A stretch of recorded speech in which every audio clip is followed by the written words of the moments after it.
When you look at the crowds today, you have maybe 5,000–6,000 people here. On the streets yesterday, 1 million people, 1 million Iranians in the street for the Ayatollah Khomeini. Does that not give you concern? Does that not make you afraid? Because they are afraid, yeah, that's right. And most of the people don't say anything because they are afraid. And they are in silence, you know, they don't say anything. Is this the silent majority of Iran out here now? Yes, that's right. Do you want the Shah to return? Yes, Shah, return to the country. What about you,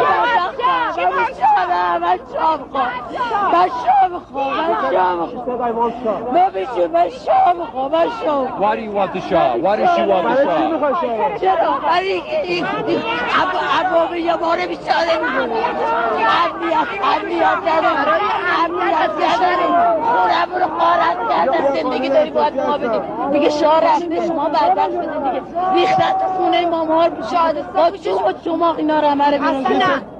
ما شاه میخوایم ما بیچاره این شادی کشتنش حلاله کجای قرآن گفته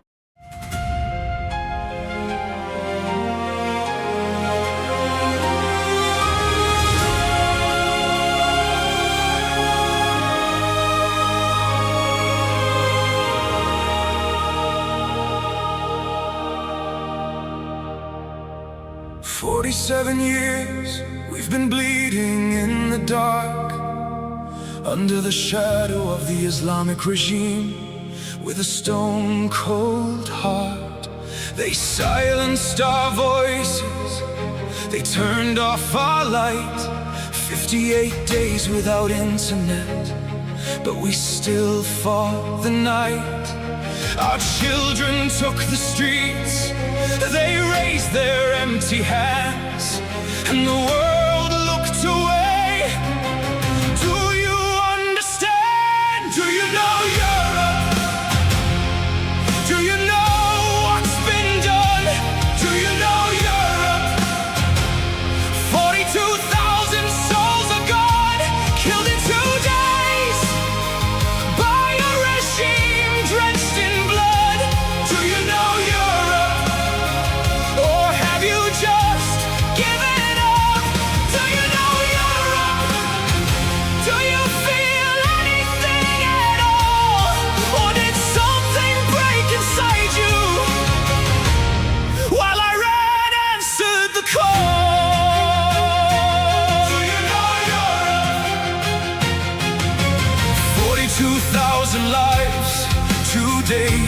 was all it took.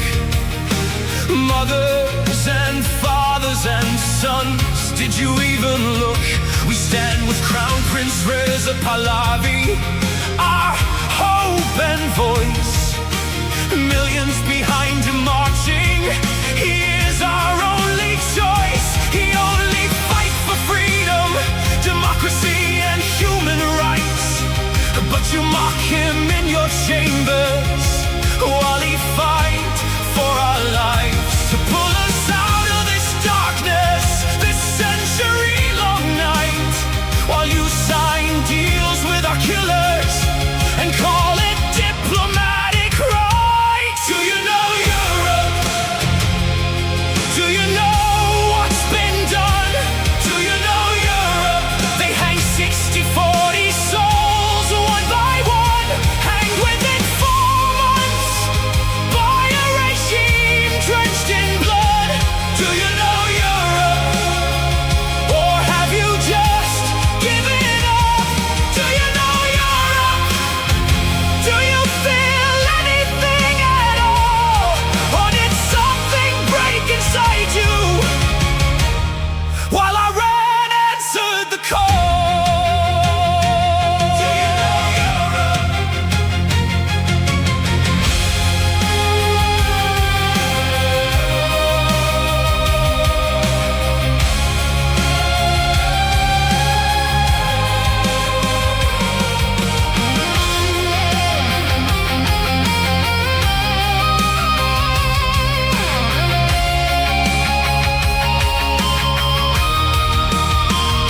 What happened to you, Europe?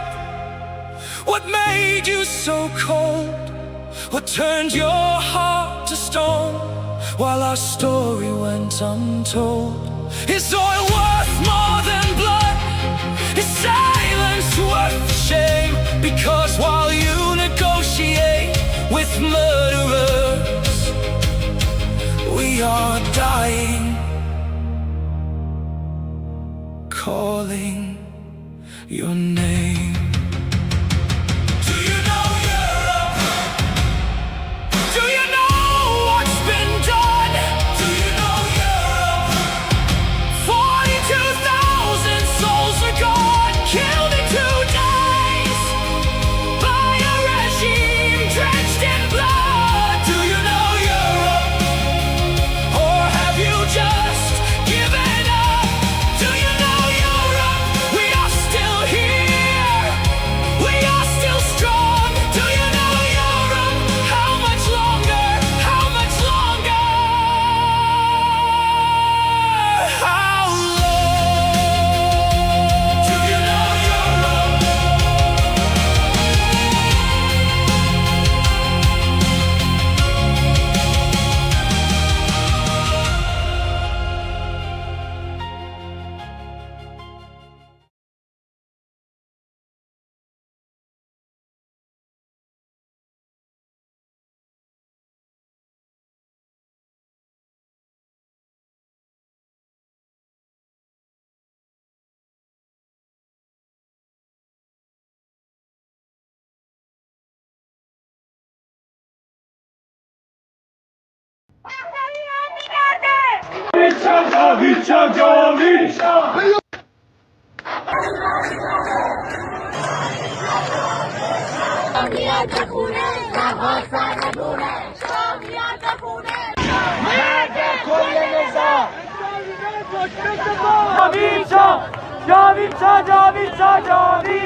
To all of our friends around the world, under the yoke of the Islamic Republic, Iran is identified in your minds with terrorism, extremism, and poverty.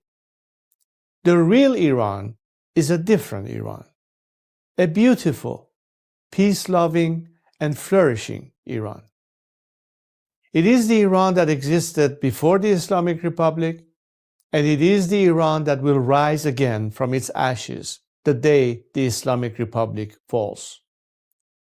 So let me be clear about how a free Iran will act towards its neighbors and the world after the fall of this regime. In security and foreign policy, Iran's nuclear military program will end. Support for terrorist groups will cease immediately.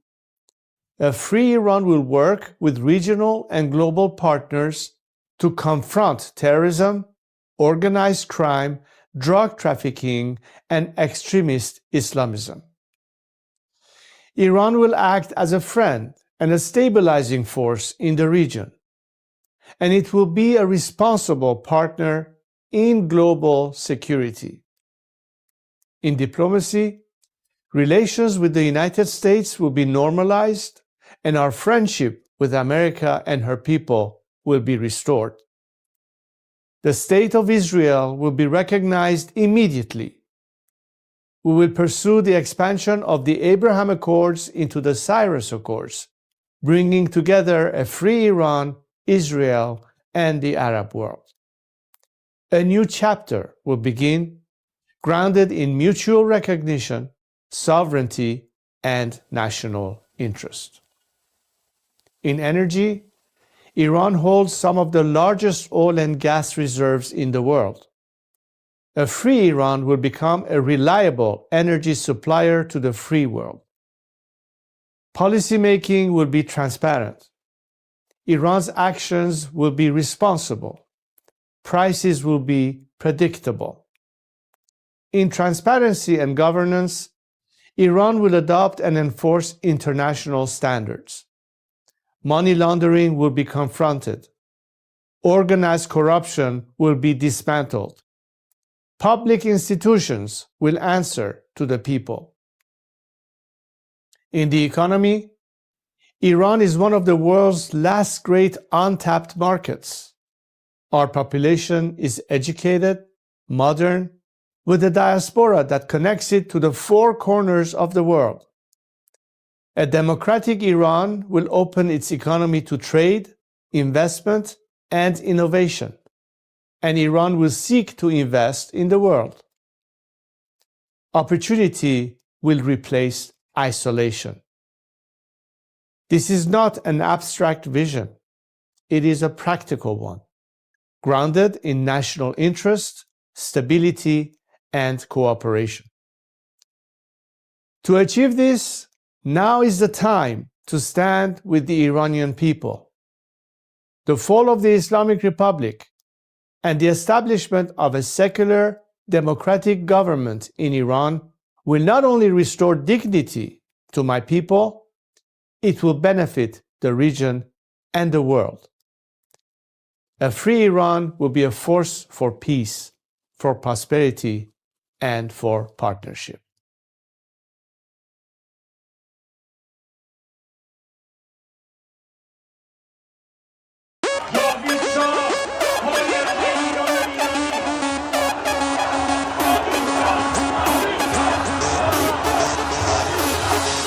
وقتی واسه غم نی گرچه قصه آمون کم نیست همه خسته ایم قبولم ما فرصتی واسه ماتم نیست روشن میشه فردا خورشید سرزمین ما سرم باز و سینه سپر بلند میگم جاوید شاه وقتی واسه غم نیست گرچه قصه هامون کم نیست همه خسته این قبولم ما فرصتی واسه ماتم نیست روشن میشه فردا خورشید سرزمین ما سرم باز و سینه سپر بلند میگم جاوید شاه روبروم یه واژه یه هدف به نام انتقامه پشت سرم دعای مادر و تو دستم تفنگ بابامه رو زبونم اسم شاه بگین این عشق بی انتهاست هر جا اسم ایران اومد اونجا صدای بچه رضاست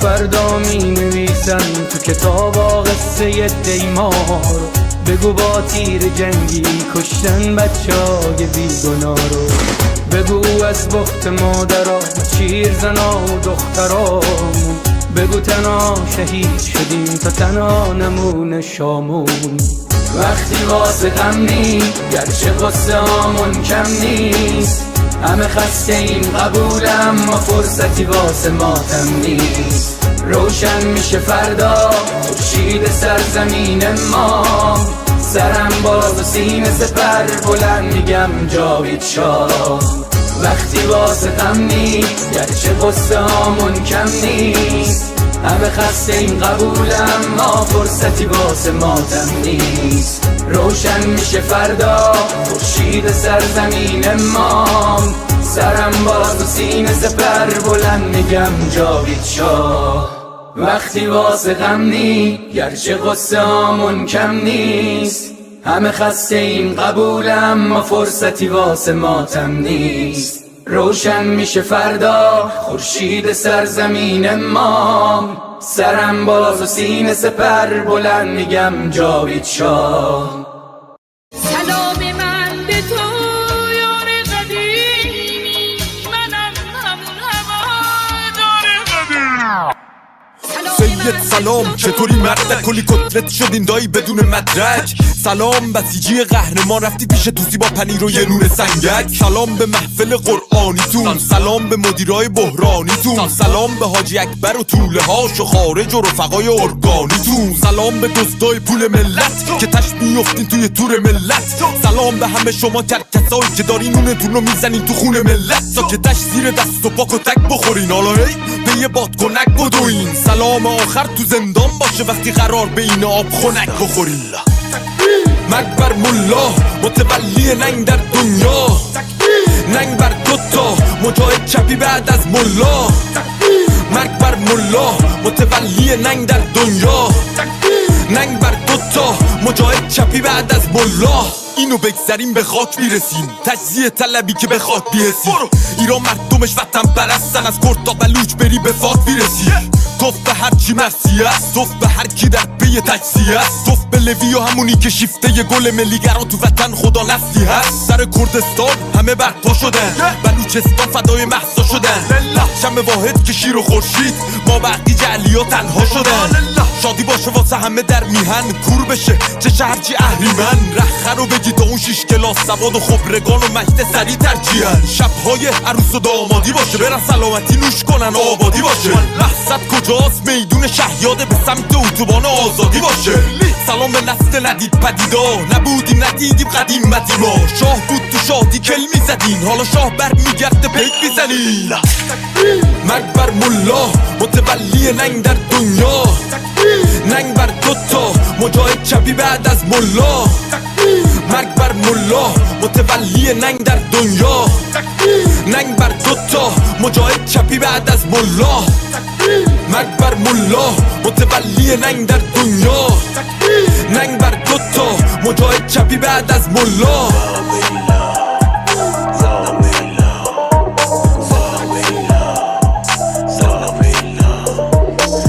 فاهنگ به این خوشگلی با اون آیده بود اسم این مشخواهن رو توش بیاریم ولی خب لازم بود دیگه فکر کنم بانو آیده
Let's go.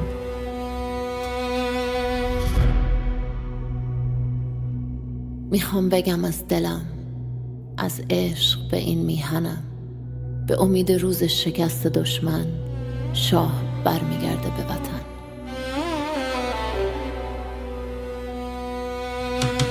برگشتن پهلوی وحشت هر اجنبی، بلند بگو همشهری شاه رضا پهلوی. نظام رسیده پرتگاه، بلند بگو جاوید شاه. برگشت شاه به میهن، دوای درد وطن. این آخرین نبرده، پهلوی برمیگرده. داره میاد پهلوی، زجه بزن سید علی. راه نجات وطن، پهلوی هموطن. ایران میشه گلستان، شاه که بیاد به ایران. ایران که شاه نداره، حساب کتاب نداره. آخون باید گم بشه، توپ تانک فشفشه. گم شو بیرون اجنبی، داره میاد پهلوی. فریاد بزن جاوید شاه، شعار هر وطن ها.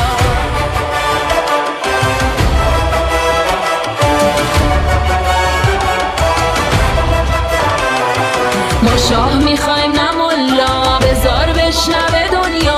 ایرانی داد بزن، شاه تو فریاد بزن. برگشتن پهلوی وحشت هر اجنبی، بلند بگو هموطن شاه رضا پهلوی. فریاد بزن جاوید شاه، شعار هر وطن خواه. بلند بگو جاوید شاه، شعار هر وطن خواه. فریاد بزن جاوید شاه، شعار هر وطن خواه. فریاد بزن جاوید شاه، شعار هر وطن خواه. بلند بگو جاوید شاه، شعار هر وطن خواه.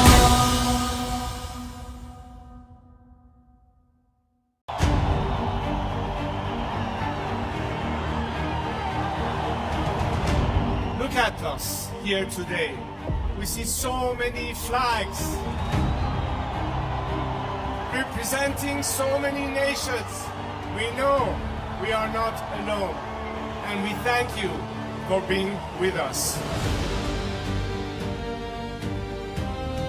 For all people around the world who stand today in unity with the Iranian people, this is not just because it's good for us, and you do it out of compassion and care for our rights to liberty and justice and equality and human rights. But understand that it is in your best interest too, to have, unlike this regime that has been propagating terror and radicalism, we the people of Iran are peacemakers and not warmongers. We like to be friends, especially with the free world.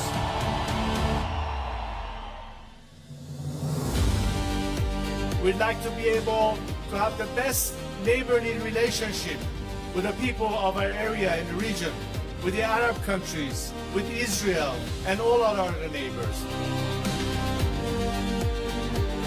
We are fighting for justice, we're fighting for human rights, we are fighting for liberty, we're fighting to put an end to all sorts of discrimination. Because as an Iranian, I stand here to tell you that I've dedicated 47 years of my life because I think that my country deserves far better than what we have right now.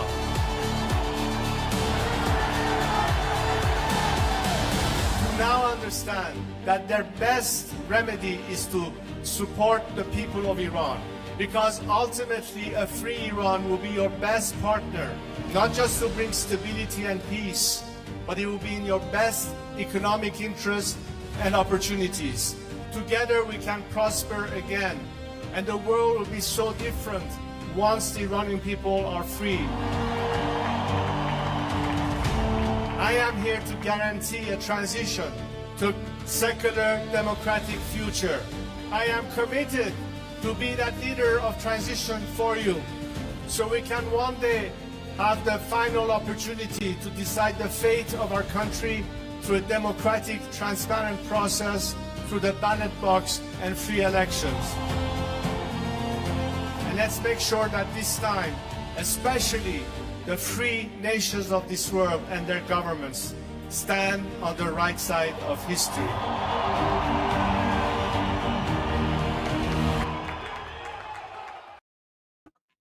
Well, Durud, everyone. Good morning, good afternoon, good evening, wherever you are.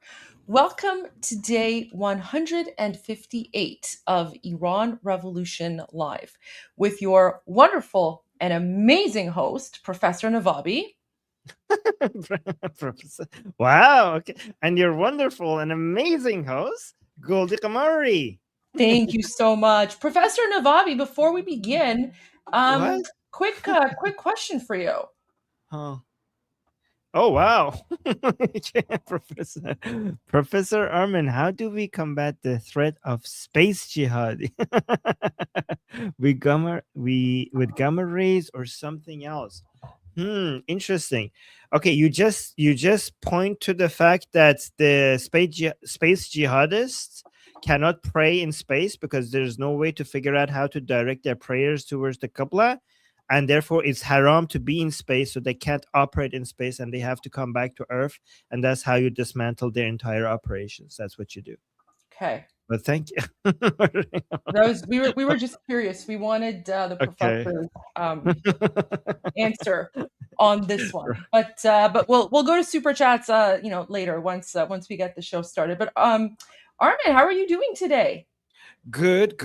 Excited to see President Trump's new interview with Watch It Together. I didn't watch it because I wanted to watch it with you guys. I basically hearted the segments that were about Iran, so we don't have to go through all of it because It's 1 hour long.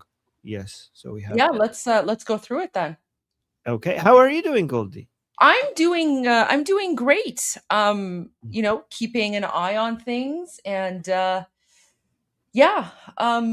I mean, there was the attack last night. It seemed like the IRGC was kind of going crazy all over the place, and then CENTCOM put out a statement, basically, dealing with all of the rumors and everything that was going out. So that was very interesting. Armin, it's the least ceasefire that of the history of ceasefires. Exactly. Right. There's also something else. Let me just find it here and pull it up for you.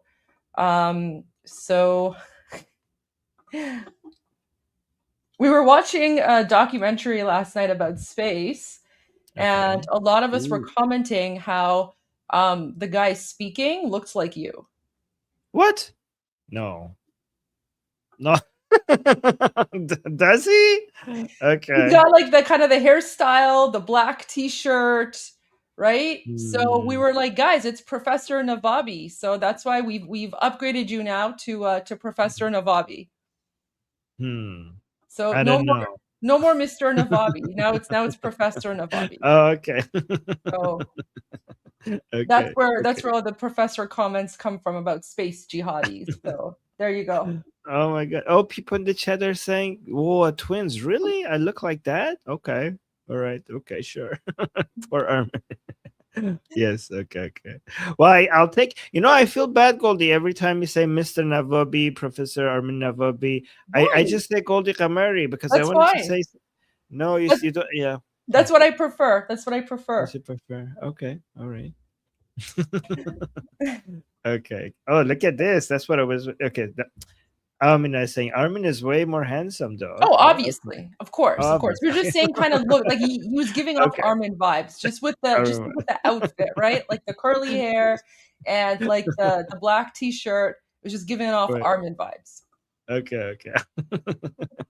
All right. Thank you, guys. That's so sweet. All right. Let me go to the share. Let me actually bring this up. Okay, there we go. All right. So, guys, I went through the President Trump just had a new interview. A lot of it was about Iran. Some of it was not about Iran. So I basically pre-selected the Iran-related ones so we could just focus on everything President Trump said about Iran. There you go. These are fresh. This is new. So let's watch this together.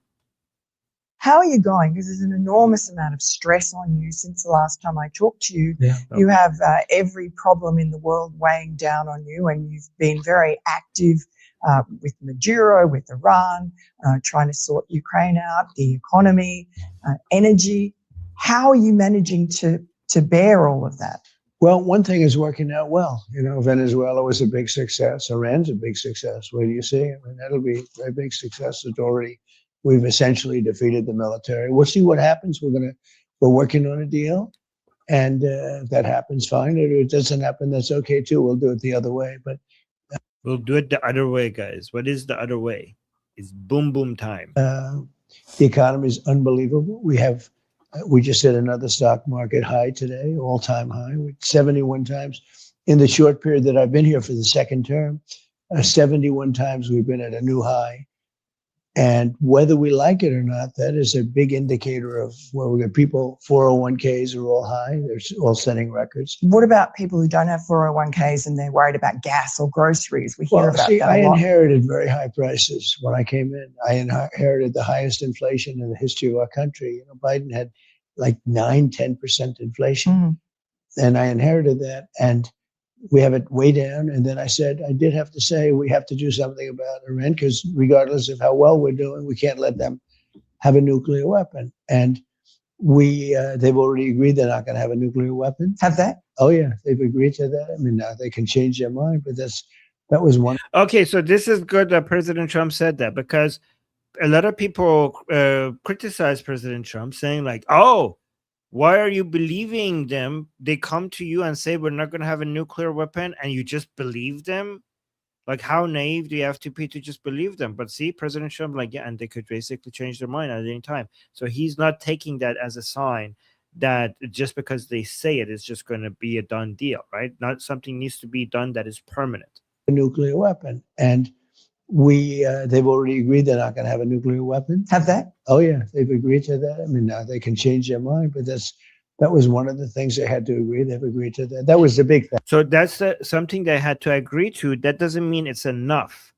They have to do that, but that doesn't mean it's enough. Just because they have to do it, it's a necessary, but not, you know, not enough, obviously. How do you know the people you're talking to there are actually the people making the decisions? So we had various levels of people, and the first set is gone, the second set is gone, part of the third set is gone, and the people we're dealing with, we know they're the people that are leading the country right now.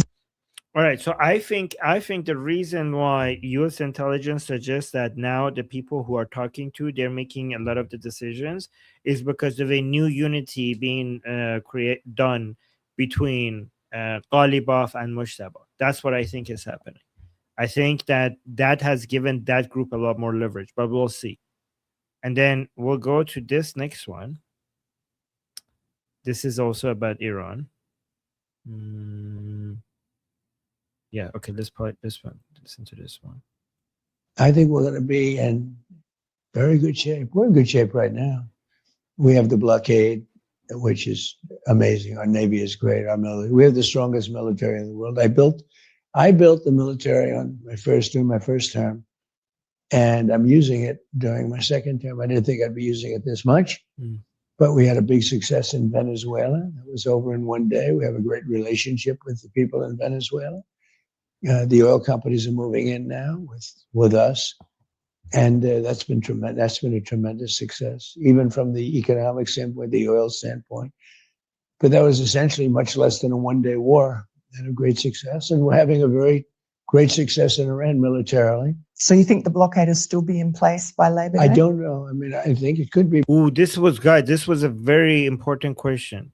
The question was, do you think the blockade will still be in place by when? Great success, and we're having a very great success in Iran militarily. So you think the blockade will still be in place by Labor Day? I don't know. I mean, by late when? Let me see if it's in the caption.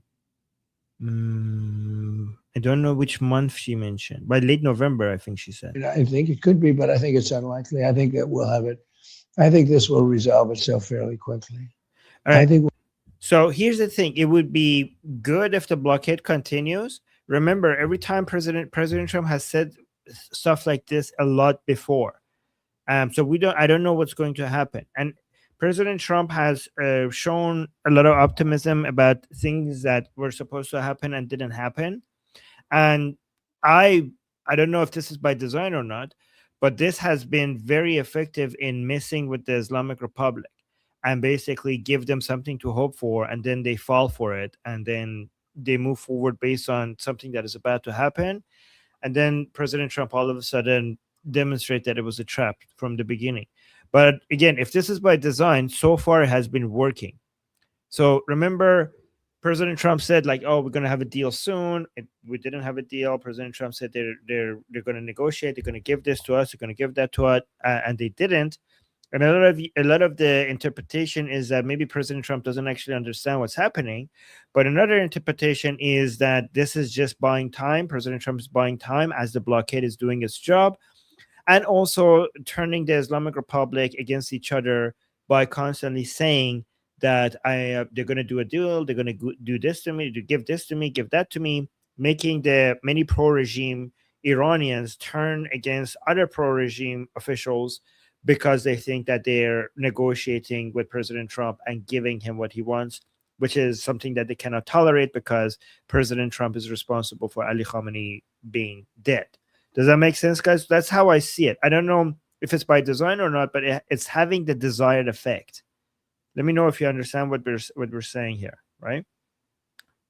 And this is also what Goldie often says regarding the fact that this is just playing mind games and, is causing division among the Islamic Republic. And yeah, people in the chat are saying, exactly. Okay. So let's see. This is another one Iran related. Let's put it this way. Iran has no navy. They have no air force. They have very few soldiers.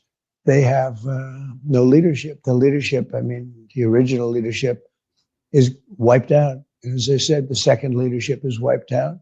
Some of the third leadership is wiped out. Their economy is crashing. They have 250% inflation. They have everything that you can have that's bad, they have. And then if you read the New York Times, you think they're doing fantastically. It's amazing. Now, our country, on the other hand, has the best stock market we've ever had. We have, with the exception of the oil for a short period of time because of the war. Other than that, we have very little inflation. The country is doing fantastically. We're leading the world. We have $18 trillion being invested in the country in just 11 months, whereas the past administration, Sleepy Joe, had less than $1 trillion, and we have $18 trillion, which is a record for any country anywhere in the world. The record was $3 trillion, and we have 18 coming into our country. That's 11 months. And when will that be felt by people? It's being felt in now. Gas prices. Well, you see it in construction jobs because factories are being built all over the country, auto plants, it's being built. We have more auto plants under construction now than we had during our prime, and in terms of prime automobile. All right, and then let's go see if there's any more Iran related. This one is Iran related. Gasoline and energy, a big factor, and that's coming very rapidly as soon as this ends. Okay, I think we have two more Iran related. Yes, two more Iran related. Let's make sure we listen to those. Wait, yeah. We don't have very much inflation. Look, if you take away just the price of gasoline, the energy, we have very little inflation. We're doing very well other than this. So, but that's a big puller, energy and gasoline and all. That's a big factor. People feel it. So it's a very important item, and that'll start coming down very rapidly as soon as this ends. When it ends, but what we will have is we'll have a situation where Iran will not have a nuclear weapon. Yes, and that's really more important than all of it. We want low gasoline. I had it down to $1.85 a gallon. Think of it, $1.85 in Iowa. I was in Iowa just before the war started, and I had it down to $1.85 a gallon in various parts of the country. And it'll be back there again at some point in the probably not too distant future. I think as soon as it ends, it's going to come. It's already, by the way, it's already way down. You know that. I saw it the other day. It's $98 a barrel. Yeah. So everyone said it was going to be $300-400 a barrel. It's $98 a barrel. Yeah, exactly. And I think the last one is up here. And then we go to a very important update from, this is actually relevant to the video that I'm going to show you next. So guys, remember there was a lot of rumors regarding President Trump and Prime Minister Netanyahu having a aggressive phone call, being angry with each other. So now we're going to see from President Trump himself what the truth is, right? So this is regarding his call with Netanyahu. I haven't listened to this. And I also have a clip from Prime Minister Netanyahu explaining what happened. This is what everybody is wondering, if it's true, if it's made up. Did Axios made it up? Did it actually happen? Did they swear at each other? Did they yell at each other? So now let's listen to President Trump clarifying what actually happened on the call. Axios reported that you had a... Oh, so remember, guys, the allegation was that President Trump wanted to stop Prime Minister Netanyahu from attacking Hezbollah, and Prime Minister Netanyahu wasn't basically resisting, stopping the attacks. And then President Trump got angry with Prime Minister Netanyahu, and they had a very angry phone call.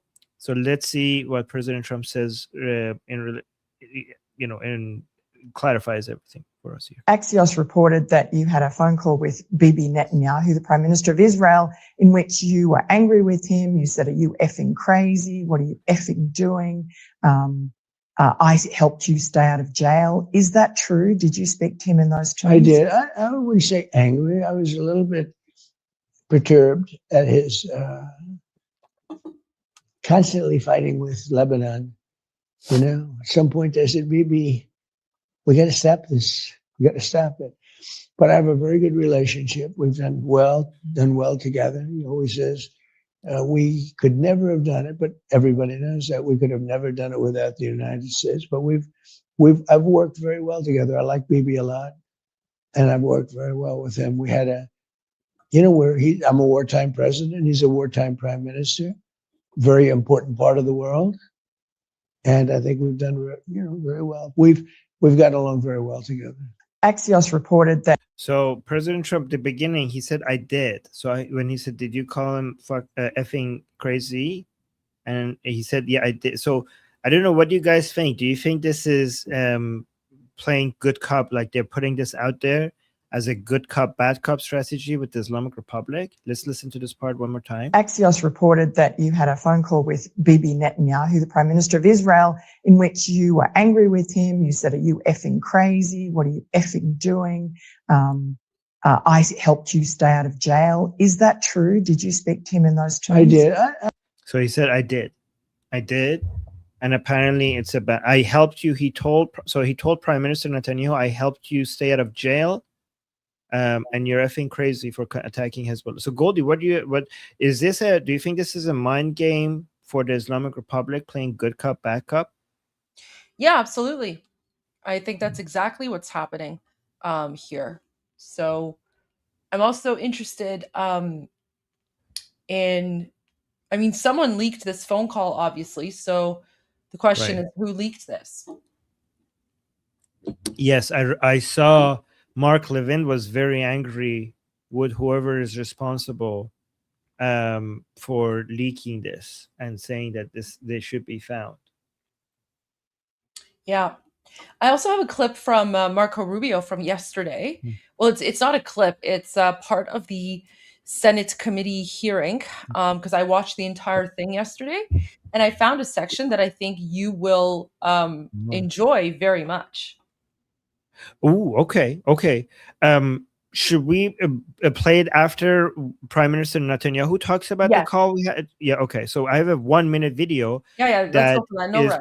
And then that's fantastic. Can you send it in the private chat? That's fantastic. Thank you, Goldie. So, guys, so this was President Trump's perspective, saying that, yes, he basically did swore at Prime Minister Netanyahu, and he did say that I kept you out of jail. And he said the reason was that I told him, don't you want this to all stop, basically attacking Hezbollah. Also, pay attention to the language that President Trump used, because I think, hopefully this is all by design, because he said attacking Lebanon. I don't think Israel is not attacking Lebanon, obviously. Israel is attacking Hezbollah. Right, so listen to this part one more time, the reasoning behind it, and we'll then go to Prime Minister Netanyahu and see what his perspective is. What are you effing doing? I helped you stay out of jail. Is that true? Did you speak to him in those terms? I did. I wouldn't say angry. I was a little bit perturbed at his. So somebody's saying, look at somebody saying Axios is trash. Armin, I don't think he's saying, yes, I said those words. Just maybe an argument. He literally just said here, I did. Look at this. Perturbed. Listen, like, are you not listening to, like, I'm not, my source is not Axios. I don't trust Axios. I'm listening to President Trump, and I'm not saying it happened. This might be a mind game, but listen to this. I helped you stay out of jail. Is that true? Did you speak to him in those terms? I did. I wouldn't say angry. He said, I did. Look, I don't know why people are saying, Armin, I'm not getting the same thing out of that answer. I think he said, I did to the conversation. What the, I don't know. He said, did you say those things? He said, I did. Okay. Yeah, I don't know. Here, let me listen to it again. Maybe you're right. Doing, I helped you stay out of jail. Is that true? Did you speak to him in those terms? I did.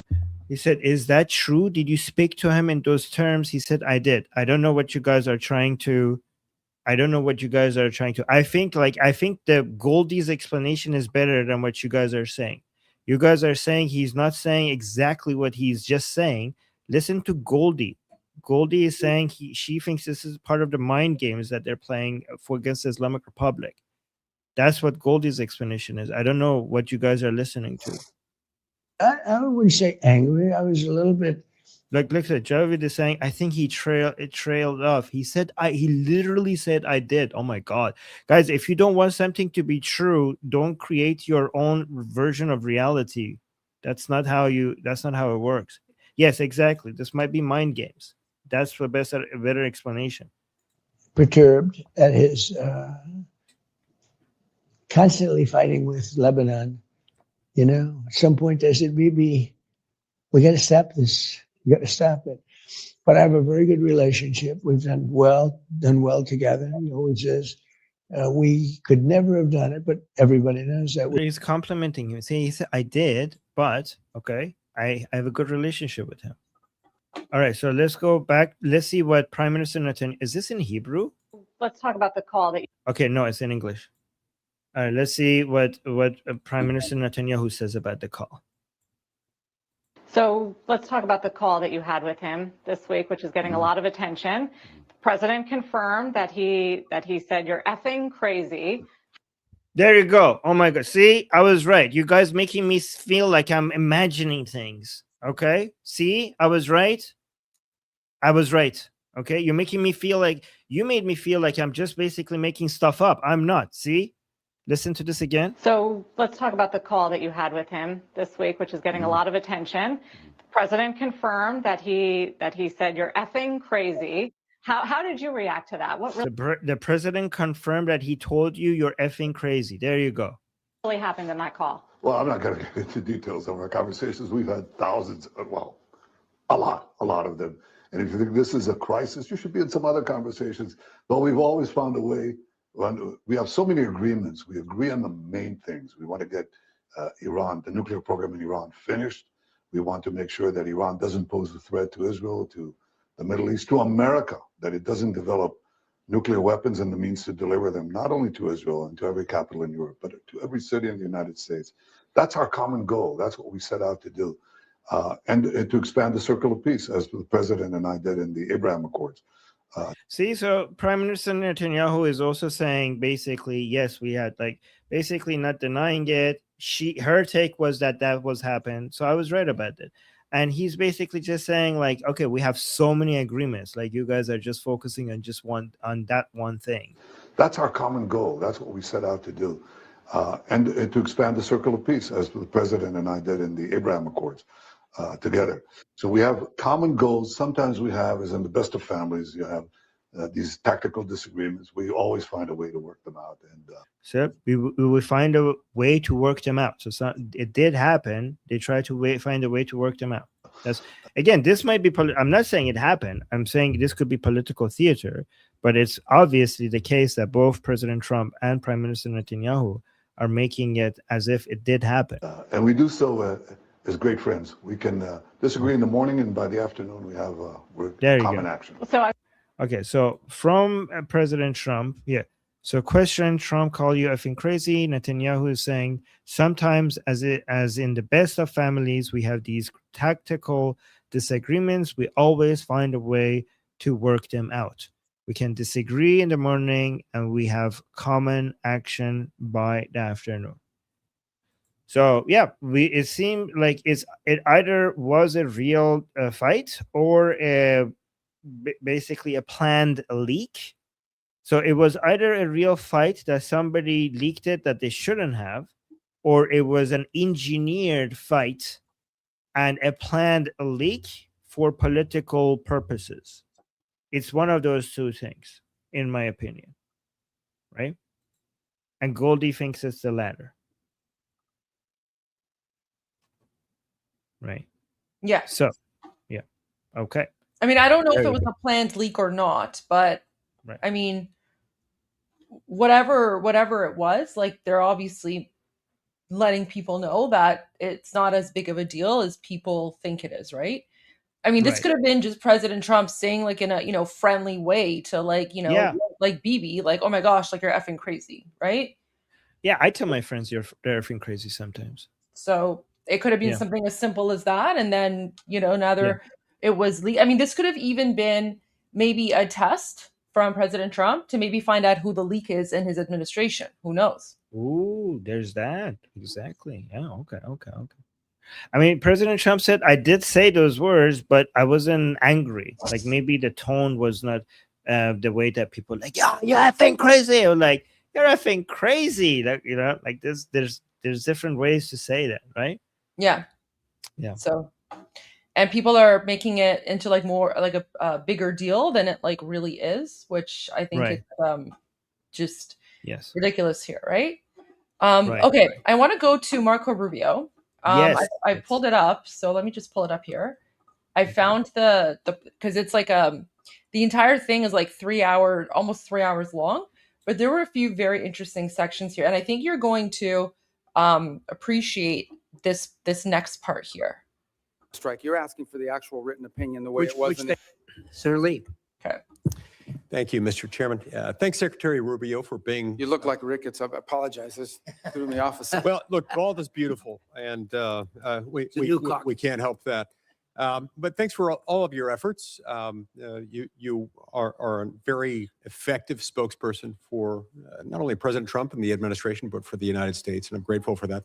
Was wondering at the outset if you could talk to us a little bit about the fractured Iranian regime and how that might be making negotiations more difficult. One of the things I've wondered, for example, are whether the diplomatic Iranian channels are sort of crosswise at odds with or working hand in glove with the IRGC, which is itself causing a lot of these ceasefire violations, or is it all sort of coordinated chaos to try to undermine and tip the scales in favor of Iran in the negotiations? Yeah, that's a great question.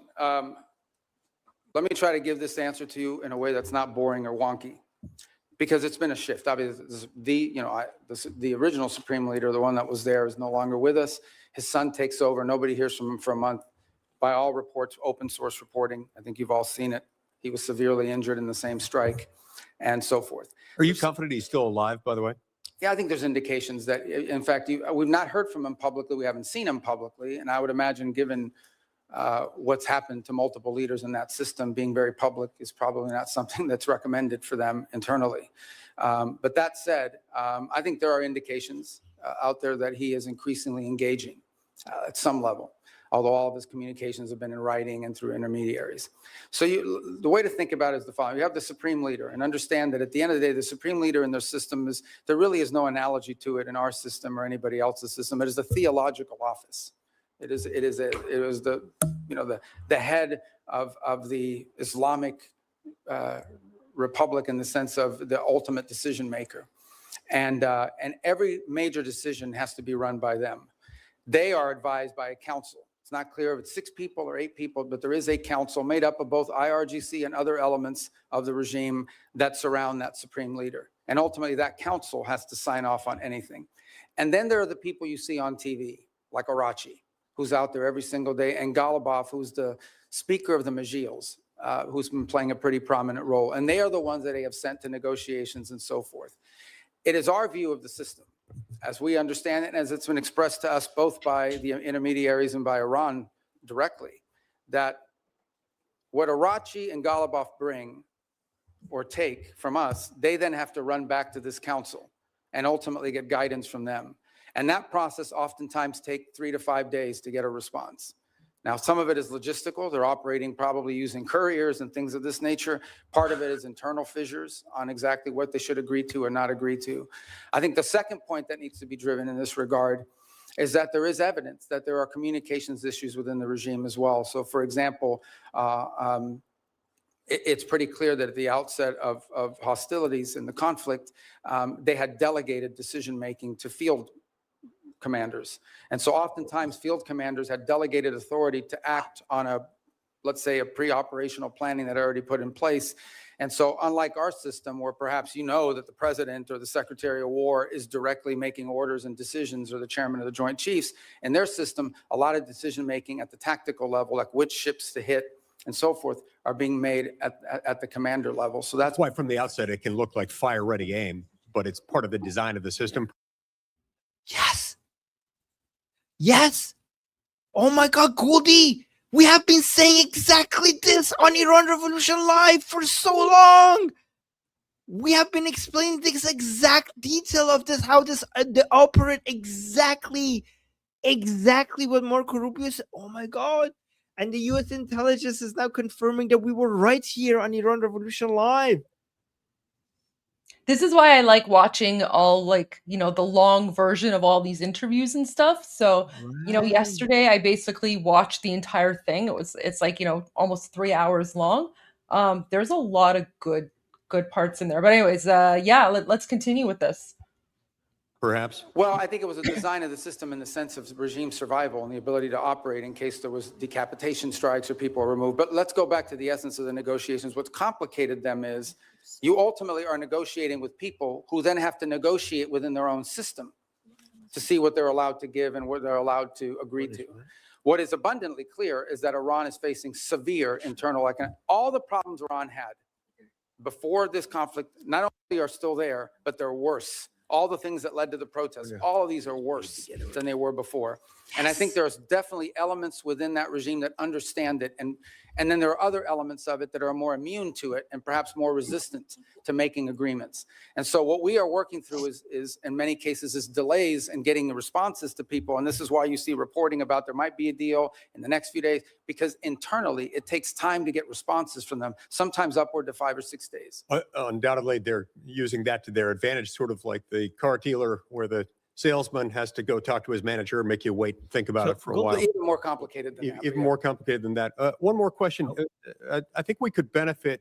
Okay. So Goldie, if as we have explained to people, the person responsible for that design is this guy, Ali Jafari, right? Which is the enemy of Ghalibaf. He's talking, Marco Rubio is talking about the mosaic design of IRGC that basically, we call it in Persian, Atash be ikhtiyar, which is like a copy of the phrase that Ali Khamenei used to use, meaning like ready, fire, aim, basically a flat organizational structure where every provincial IRGC leader makes decisions on their own rather than waiting for their central command.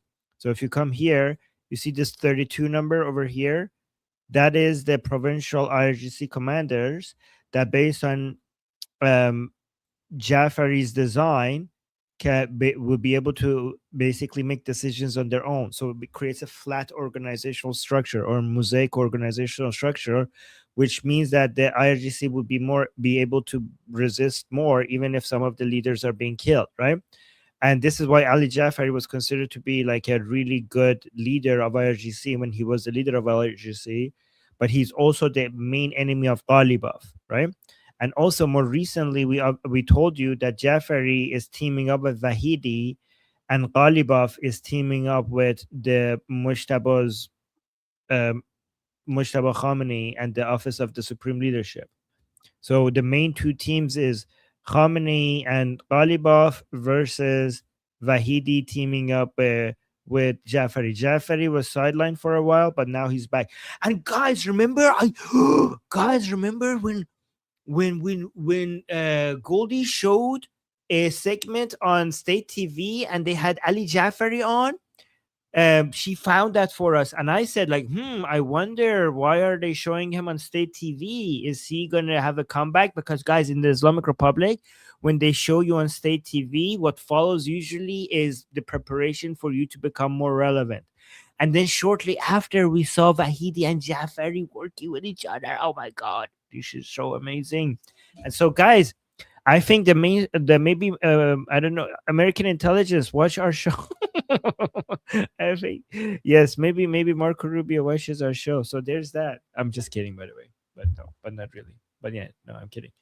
Okay, so that's good because we already explained all of this to you guys way before. We already knew all of this. Okay, cool.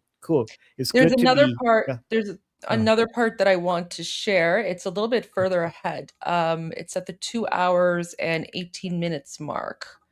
So there's like this, crazy Democrat who just like goes off and like she just says like the most ridiculous. It's like this woman here, and then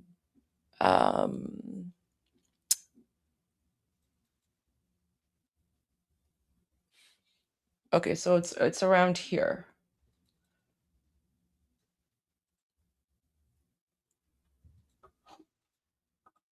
You were not, was there, excuse me, and you were not. I just feel that's embarrassing for us and it's embarrassing for you. So, Mr. Secretary, Congress represents the American people. We have the power to confirm who represents America abroad. We confirmed you to be our Secretary of State. We confirmed you to be in the negotiations that are happening. And it's just unthinkable to me that you are missing high stakes negotiations or that you're not involved. It's sad. Senator Rosen, your Thank your you. time's up. Okay, But so let me Senator Secretary Rubio, You're should have the 100% opportunity to inaccurate reply. and 100% wrong. Here's why. Number one, the Vice President of the United States was there, and he wasn't confirmed by us, and he was elected by the American people. Okay, he is the second in line of the presidency of the United States. He was present. Mr. Witkoff is the president's envoy for negotiation for peace deals. Mr. Kushner is a private citizen that serves as an advisor on these functions. They were the team that we sent to Pakistan. I was not at a party. Where I was is next to the president. Because in the midst of those negotiations, I was in communications with them. And in fact, I think there is media reporting from that evening on how on multiple occasions I went into a back room, I came back out and spoke to the president and was constantly updating him. On that evening, I spoke to Mr. Kushner and our negotiating team and Mr. Witkoff on at least 6 occasions, including twice on a secure line from the phone they had access to over there. So you don't know what you're talking about. You're just Senator making Rosen, stuff up. he has the floor. I know your please. staff wrote up this cute statement for your TikTok video, but it's not true. And it's not real. That's not what happened. Okay. I'm the National Security Advisor and Secretary of State. I was co-located with the president in the midst of a high stakes negotiation so that I could immediately inform him about events occurring halfway around the world. I was where I needed to be at that moment because we had a very capable team on the ground in Pakistan, led by the Vice President of the United States. Thank you.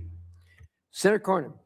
Okay. Wow. Secretary Rubio. So they're basically trying to say that Marco Rubio is not involved at all in the Iran file. And in this response, he confirmed that he is absolutely involved. And I actually think that, he's probably the one that's responsible for the Iran file. So we're in very good hands. So yeah, those are just some of the clips I wanted to share with you that stood out to me from watching this yesterday.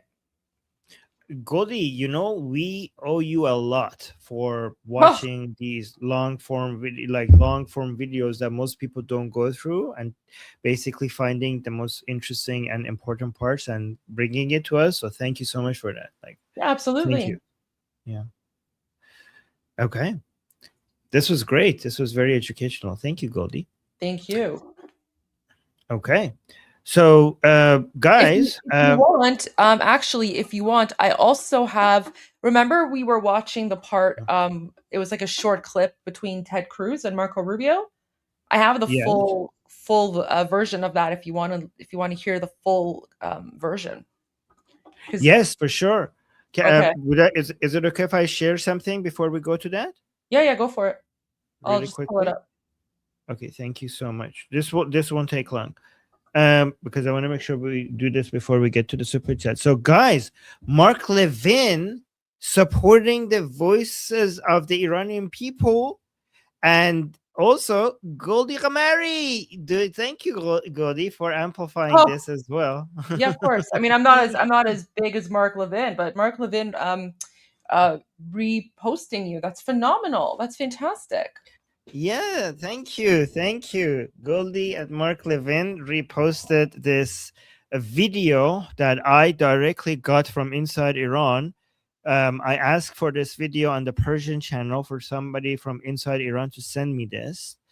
And this lady responded to me, and now Mark Levin is reposting that, amplifying the voices of Iranian people.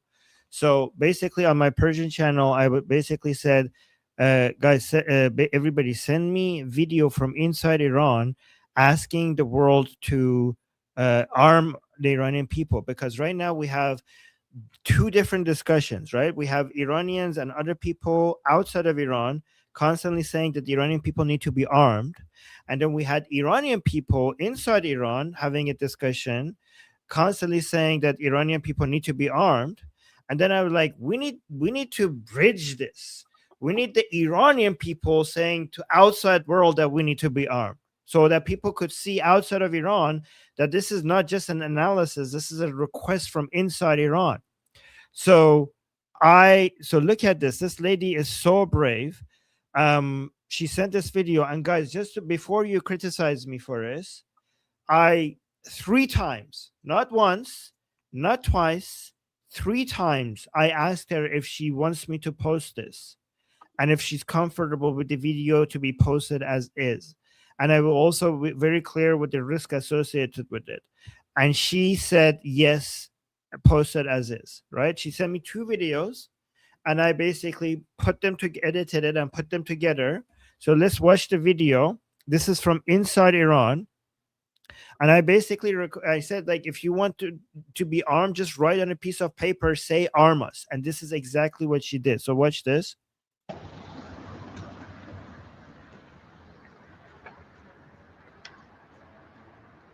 We the people, arm us. So she said, we the people, arm us. We the people, arm us.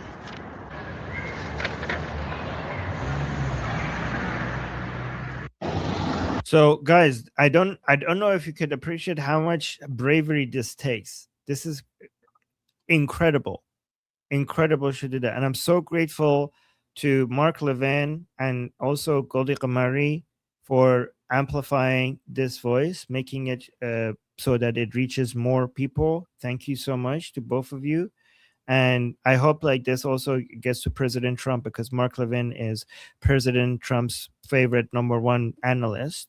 So I'm so glad that this got the amplification that she wanted for making this video. I'll also share a link to this in the chat if you guys want to help amplify it as well. So yeah, thank you. So yeah, Goldie, there's that. If we want to go to the Ted Cruz thing. Yeah. Okay. Only because it's him. One more bite of Go. the apple. Thank you, Mr. Chairman. I will say, Mr. Secretary, since you left the Senate, I've been obliged to serve Cuban coffee in my meetings because you left me as the only Cuban American left behind. So come by if you want a cafecito. Let me start by saying President Trump's decision to strike Iran was the most consequential decision of his second term as president. And I want to commend you, I want to commend the president and the entire administration on the extraordinary success we have seen. In less than 40 days, the United States has utterly and completely destroyed the military and nuclear infrastructure that the Iranian regime spent nearly 50 years building. Every day that passes increases American leverage. Iran is weaker, poorer, and more isolated than it's been in decades. The president has laid out 4 red lines for any resolution to this military conflict. Number 1, that there be zero enrichment by Iran.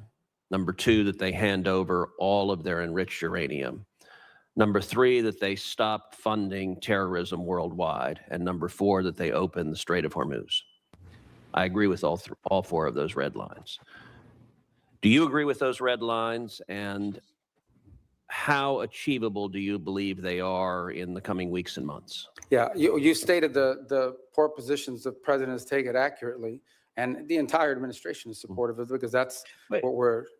Goldie, we take can our I? directives from the president, yeah. and personally, Sorry, during my time in the Senate, these were becoming.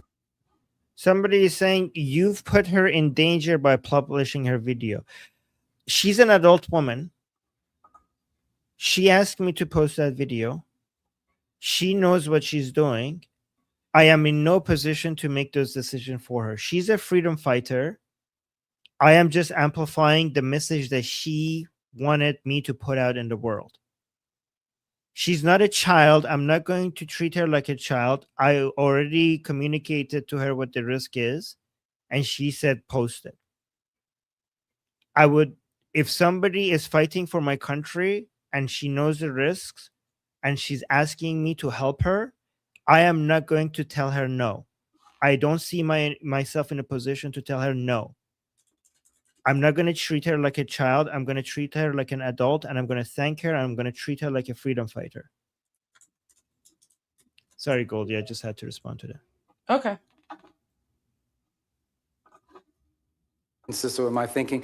I would only reverse it in the following order. The Straits of Hormuz, it would have to come first, because what they're doing there is unlawful and illegal to begin with. That has to open immediately. And that has to open immediately in exchange, not for anything else other than us lifting the blockade. We have a blockade on Iranian oil leaving. And the reason why we have a blockade on Iranian oil leaving is because they closed the straits. If they open the straits, and by open the straits, understand what we're saying. It's saying you're not going to threaten to shoot at commercial vessels of civilians and create, ecological disaster. That's what they're doing. It's unlawful. It's illegal. It's outrageous. Every country in the world condemns it. If they end that, we lift the blockade. Then we enter into the second phase, which is the nuclear question. On enrichment, they don't need to enrich. If what they want is a nuclear energy program, they can have one without enrichment.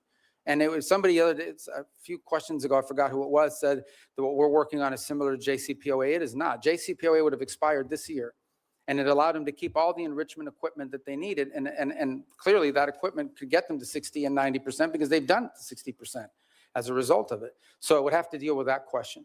And it would have to deal with the highly enriched uranium that they currently are in possession of. There's no reason to have, the only reason to have 60% enriched uranium is to turn it into 90% enriched uranium and put it into a weapon.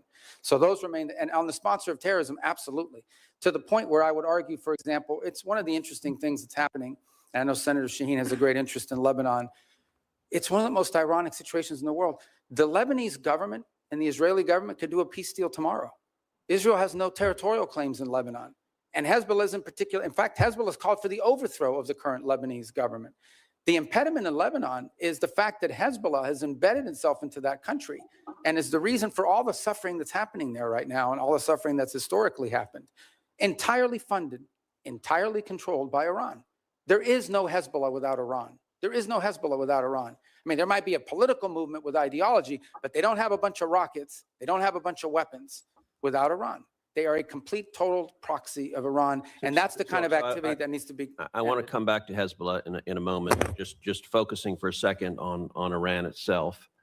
For some time, I have urged the administration, I've urged Israel to arm the protesters in Iran. I don't think it is fair to expect the Iranian people to stand up, protesters to stand up with rocks against soldiers with machine guns. Are we arming the protesters, and should we be? Yeah, I'm not aware of any program to arm civilians in Iran to overthrow their government. I mean, there may be other countries doing it or other elements, but certainly not the U.S. government. All right, let's go back to Hezbollah. So you spoke with the Lebanese president, Joseph Aoun, over the weekend.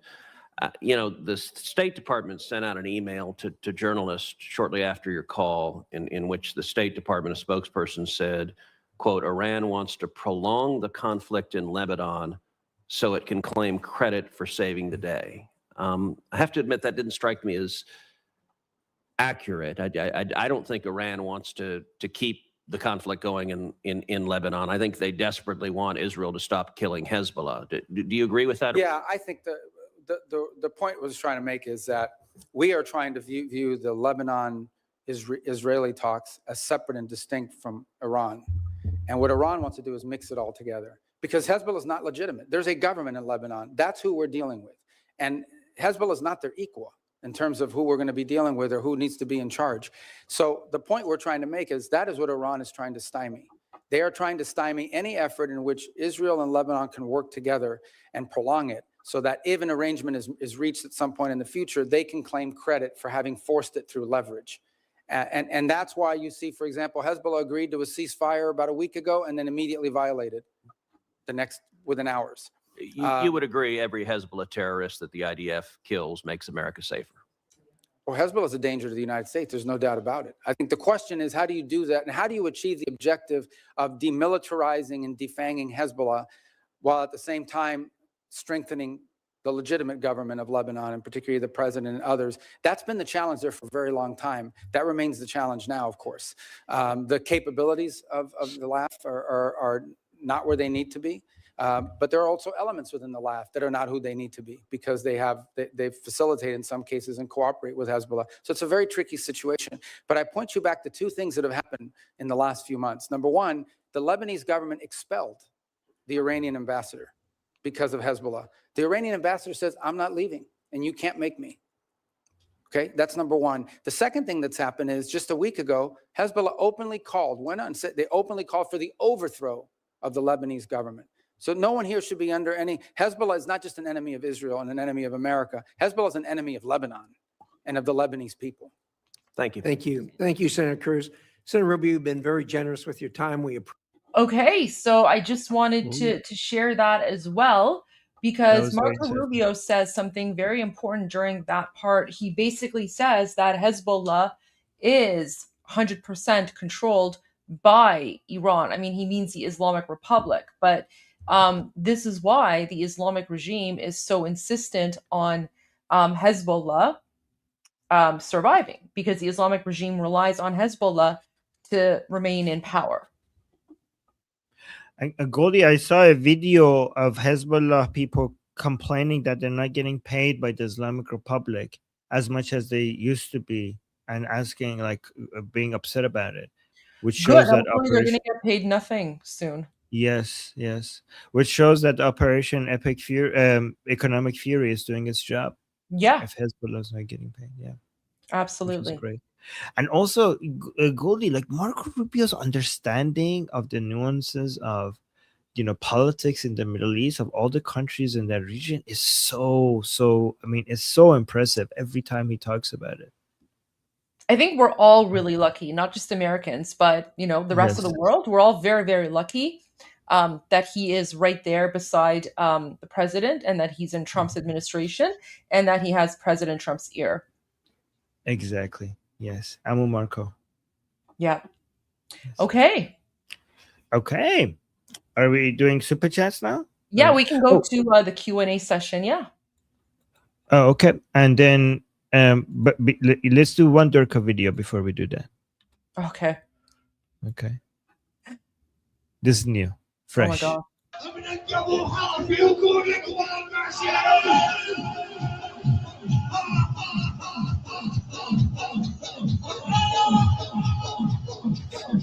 People are crazy.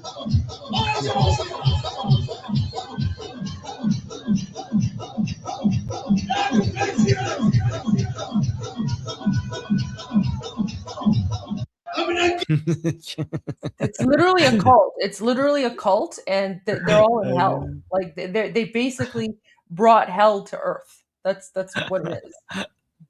Oh my God.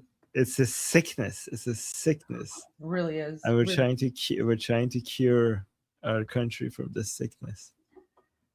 Oh my God. Okay. It's guys, super chat Q&A time. Thank you everybody for supporting us. We're going to go through your questions now. I appreciate all the support. All right. So the first one is from Scruff Diesel.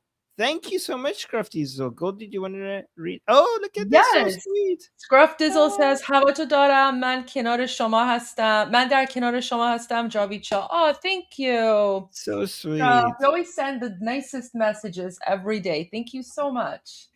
Guys, Havotodaram is such a sweet way of saying that you have someone's back. Like I don't know how to explain it, but it's just so sweet when you hear it. Havotodaram. It's just like the closest thing to a hug that you could say, but in words, right? Like if somebody says Havotodaram, you just feel like they're hugging you and saying, I have your back. You know, that's the feeling you get when somebody says that. Thank you for the super chat and supporting us. Okay, and then Fleshy Interloper, thank you so much for the super chat saying ceasefire with added boom boom. Pretty much. Yes. Yeah, some people were saying in Israel they were calling the war like now against Hezbollah. They named it. They called it the ceasefire war, which is funny. It's the ceasefire war. All right, and thank you, Fleshy Interloper, and also Wake Up Counter. Thank you so much. You did wake it up. You did manage to wake it up. Thank you. It worked. And then look at this, Gruff Diesel with another super chat. Wow, look at this. Yeah. من برای شما می جنگم. Oh, thank you. Very, very kind. Oh, guys, that translates to that I will fight for you. I will fight for you. That is so sweet. Thank you, guys. Thank you, Scruff Diesel. Is Scruff Diesel Persian speaking, or does she like he or she going and finding the Persian version? I think they're finding the Persian version.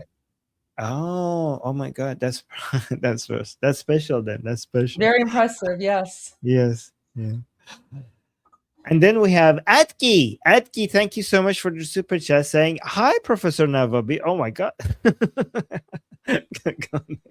Oh my God, you guys are so fun, you know? You guys are so fun.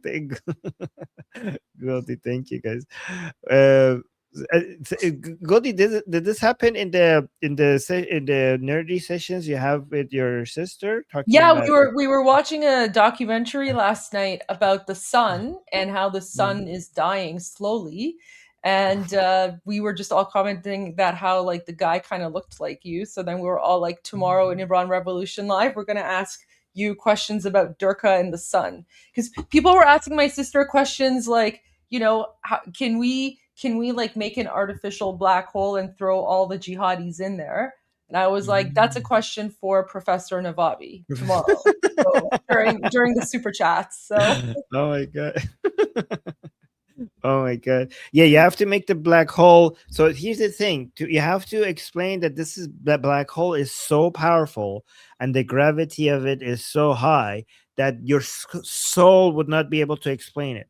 Okay, because the jihadis might think, well, like, oh, I'm going to be martyred in a black hole and then I go to heaven. But you have to explain that the gravity is so high that it will suck not just your body, but your soul would not be able to escape and go to heaven. It will also take your soul with it as well. So that's how you actually explain it to them. Yeah, okay. Goldie, what's the name of the channel that you guys have these nerdy discussions? It's called the Gamma Ray Report. The Gamma Ray Report. Guys, make sure you go subscribe if you're into nerdy stuff like that. And how much time do we have, Goldie, for the sun to die? 5 billion years? I think like 7 billion years. 7 billion years? Okay. Yeah.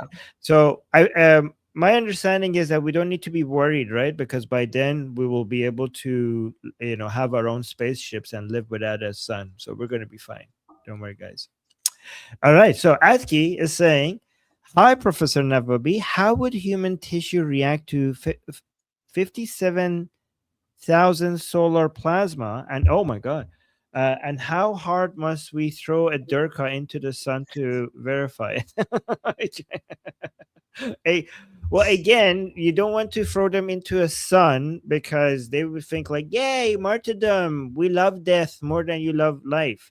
You have to throw them into a black hole instead of a sun so that they know that it's not, and you have to explain that it's not just their flesh that will be destroyed, it's their soul will also be consumed by the black hole. That's how we have to explain it, right? So yeah, go with the black hole. The sun would not be enough. And good question, though. Very good question, Atki. Did you guys like my response, by the way? Okay. All right. And then we have PC. Thank you so much. We got a super chat from PC saying, Goldie NHS doctors in UK have been exposed as saying they won't treat an Israeli patient. Yes, I saw that. Oh my God, that was so crazy. We saw it. It was a TikTok video of somebody saying like, yeah, if an Israeli comes here, I'm not going to treat them. And then continues the PC saying, after 44 years, all my life in UK, now I'm planning to leave this country fed up. I'm Israel Chai. Zionism confirmed. Yes, yes, yes, yes. Goldie, I'm I hoping mean, you're going I to don't it. think Yeah. I don't think that's a happy thing, though, right? I mean, No. Okay. it's I'm not being happy. I'm not sorry. So can I clarify before you like, because I don't want to. I'm not happy for what is happening to you. I'm happy for you having a solution. Okay, so if somebody says like, "Oh, I have this medicine," I'm not going to be like, "Yes, yes, yes, you're sick." I'm saying, "Yes, yes, yes." The solution is Israel. The solution is Zionism. I'm not cheering the fact that you're experiencing that. I hope that nobody thinks that. I'm happy that Jews have a place to go to protect themselves, right? Like that's not like like go. So that came off wrong. If you guys thought I was like, does that make sense, Goldie? it does. It does. Okay, sorry if I came out But wrong. it's still sad that the state of the UK has gone to such a point where it's unrecognizable that PC, you feel like the only solution that's left for you is going back to Israel. Obviously, UK's loss is Israel's gain, but the rising Jew hatred in the UK and in other parts of the world, that's one of the first signs of civilizational and societal collapse. So the UK has very, very big problems. But and I'm very sorry that you feel unsafe. I wish you all the best and safe travels. I know it's a very tough decision to make. PC, when I said yes, did it came off as like, I hope you didn't misinterpret what I was saying. Obviously, I feel for you. I hope I didn't come off as being offensive. I wasn't meaning to say like, I'm happy that this is happening to you. I'm just, the second part where you were saying that you have Israel as a place to go. I'm assuming it's Israel. That's what I was thinking. Like, you have a solution, because you have been talking about this for a while. About how situation is bad in the UK, and I know that, and I feel sorry. And this has been the case for the past, I don't know, 2,000 years for Jews. Yeah. But the difference only now between the past 70 or so years is different compared to the past 2,000 years, is because you have an option now. There is an option. So I hope nobody got upset by what I said. Yeah. But yes.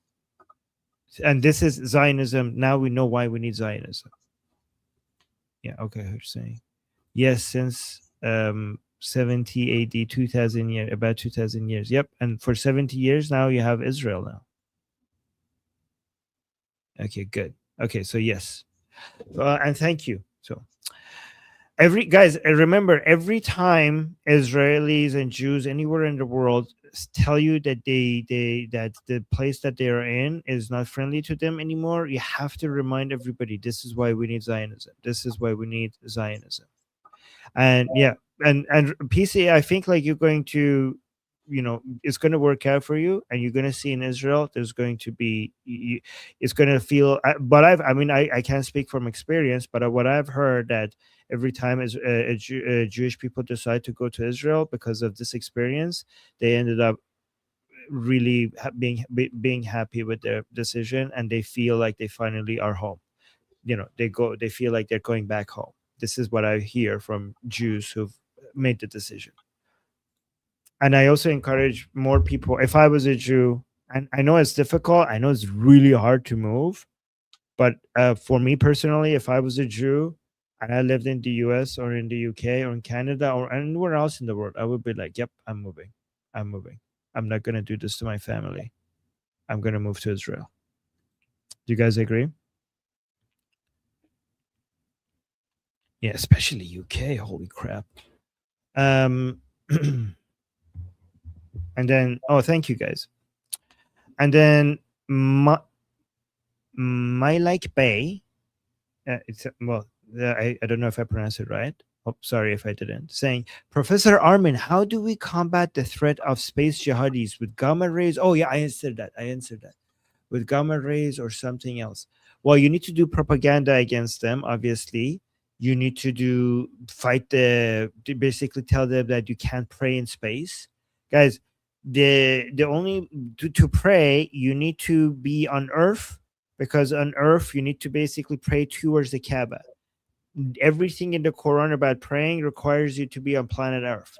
So space travel will be haram, given that you would not be able to follow your religious duties.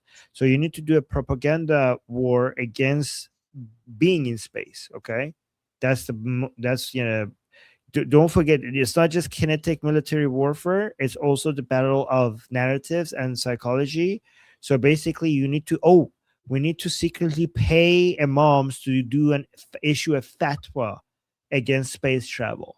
We need to issue we need secret Jewish imam spies to go and issue fatwas against space travel, saying it's haram. That's what we need. And then PC is saying, when Iran is free, I'll visit it. Well, yeah, well, that's great. That's amazing. Obviously, every Jew should visit Iran at some point when Iran is free. There's so many Esther's burial ground, Cyrus the Great. There's so many biblical, historically important places in Iran for the Jews. Oh, Sketch is saying, remember, a fatwa is not an overweight Italian. Okay, noted. Thank you so much, Sketch, for that clarification. And then we got another super chat. Thank you, guys. Amir is saying, Bluto use tequila. He's not part of. Oh no, I don't. No, do we have Pluto hate in this chat? Amir, you're hating on Pluto? That is not nice. I feel bad. Pluto used Tagia. He's not part of us. He's part of the, what is that? Kuiper Belt. Kuiper Belt movement. Oh my gosh. No, guys, Pluto. I always feel bad for Pluto. I have a joke about this, but I don't think Goldie would approve. It's family friendly, this channel. I have a Pluto joke, but ask me at another place. But yeah, Pluto, guys, stop the Pluto hate. Pluto is with us. Pluto, yeah. In fact, between Pluto and NASA, I will be on Pluto's side. The categorization was unfair. Pluto is big enough. And then Amir, thank you. By the way, Amir, I love you. Amir with another super chat saying ceasefire. Oh, yeah. Yes, that's the type of ceasefire we're having here. We see fire. Good one. Good one. And then we have another super chat. Thank you guys for the support by T. Thompson saying, I respect all of your military members. I respect all of our military members today, especially since the first Persian Gulf War. True professionals and so different from the army I entered in 1970. Oh, wow. Okay. Well, I thank you for respecting them, and thank you all for your service. Thank you for your service. Yes. And then we have another super chat from Amir saying, Armin, would you one day collab with Nick Matu under the subject to explain the fair good name of the Shahs of Iran, aside that he's great? Wait, Goldie, you know who this is? No. Nick Matau. I mean, yeah, I mean, I might. Why is he knowledgeable about this topic? Oh, he seems to do a lot of. Okay, let me show his channel. Okay. Oh, look at this. He does a lot of topic about Iran. Is he wearing a keffiyeh? Why is he wearing a keffiyeh? Oh, he has a lion and sun flag behind him of Iran, an Israeli flag, a U.S. flag. Why is he wearing a keffiyeh though? So I love the fact that he has a lion and sun flag behind him. So yeah, maybe. And he seems like he's attacking Daniel Haqiqatjou, which is good. I like that about him. Is it the keffiyeh wearing? Is the keffiyeh because is it like Tal Oren? Because Tal Oren is trying to reclaim the keffiyeh as an Iraqi thing, not as a Durka jihadi thing. Is that what he's doing?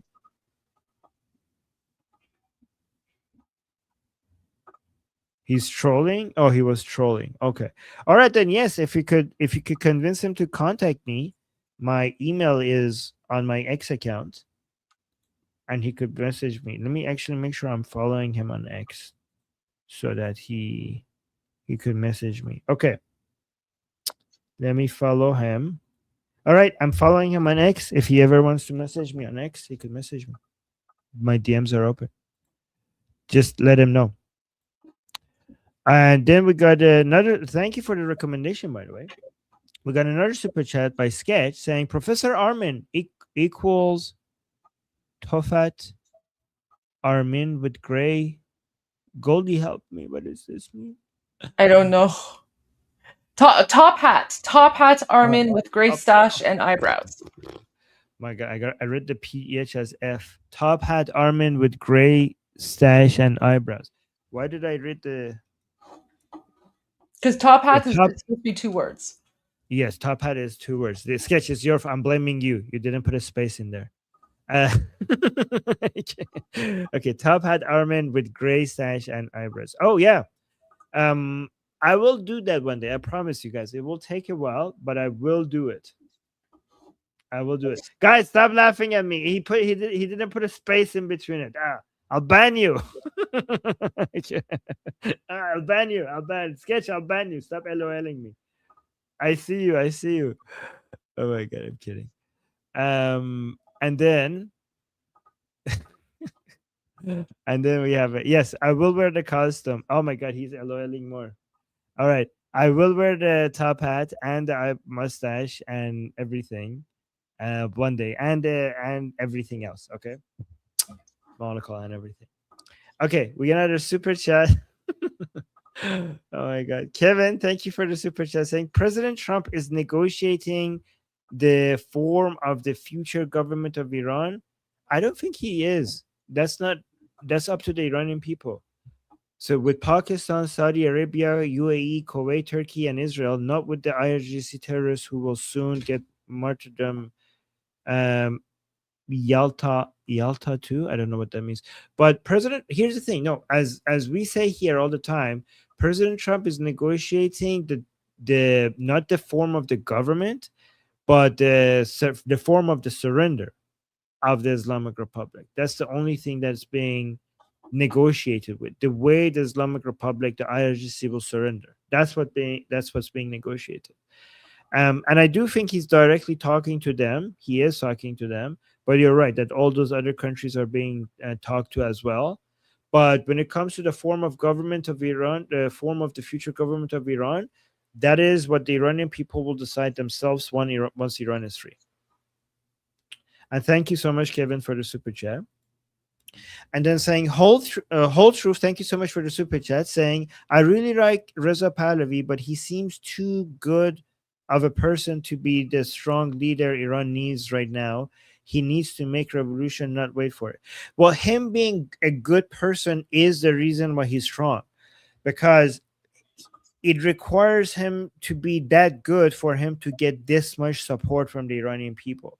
And it's the support that he gets from the Iranian people that makes him a strong leader. Without the support of the Iranian people, he wouldn't have any political capital. And without the political capital, he wouldn't be able to make any decisions, right? Like, imagine if he was in a different way that, like you or someone else wants him. Then you said like he would take this position, he would take that position, but then taking those positions would not go anywhere, because he wouldn't have the backing of the people that makes his decisions matter, right? Makes his position matter. So we know whatever attitude or form or tone Princess Pahlavi has, it is the right one, because that's what got him the support that he has today. Like, it's exactly how he speaks and what he says and what positions he has and what values he has that got him to this high level of support. And given that, maybe he should just continue doing what he's doing. Does that make sense? And he's not waiting for anything, by the way. Like, he needs to make a revolution, not wait for it. He's not waiting for a revolution. He has done more than anybody to move everything forward, right? He has organized the Iranian people. He has created institutions. He has created a detailed plan. He has united the Iranian people. He has connected the Iranian people with the rest of the world.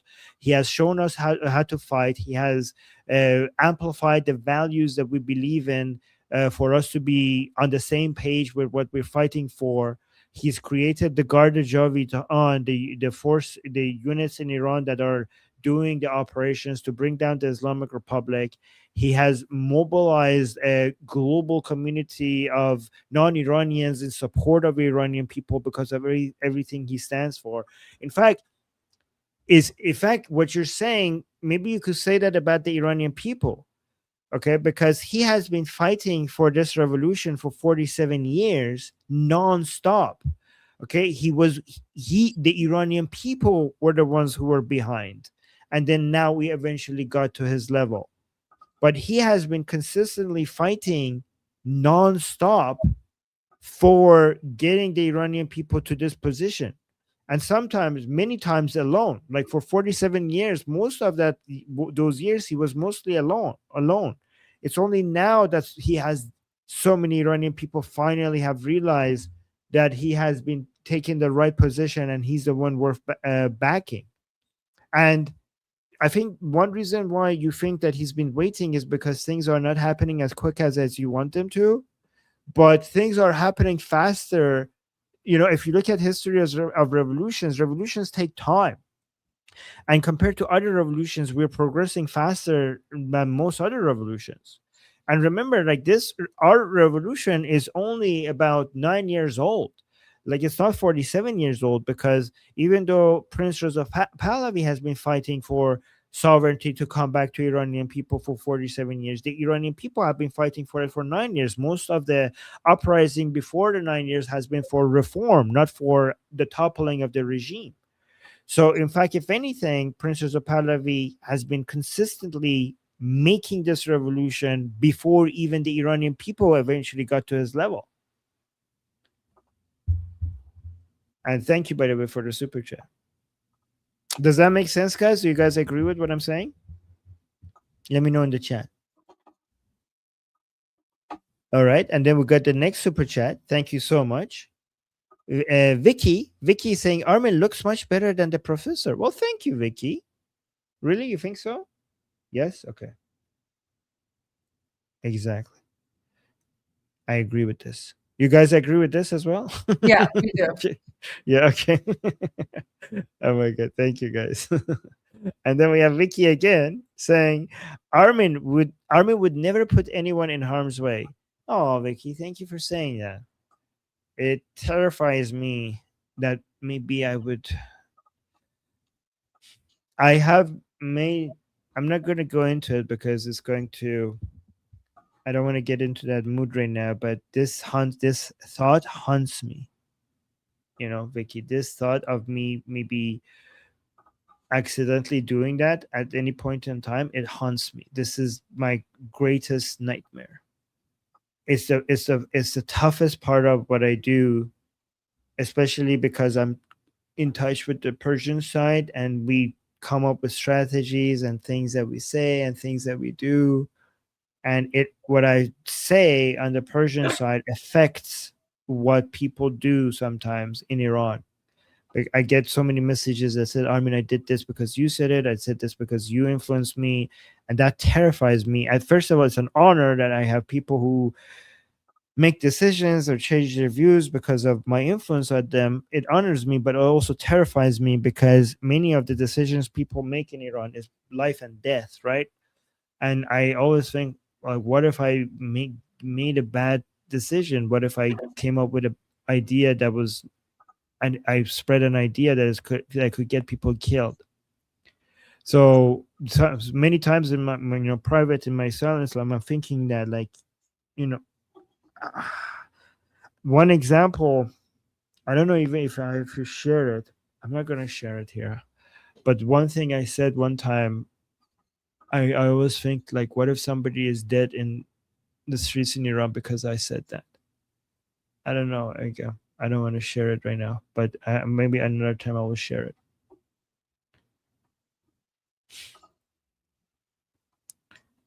I'll share it really quickly, just really quickly. I said,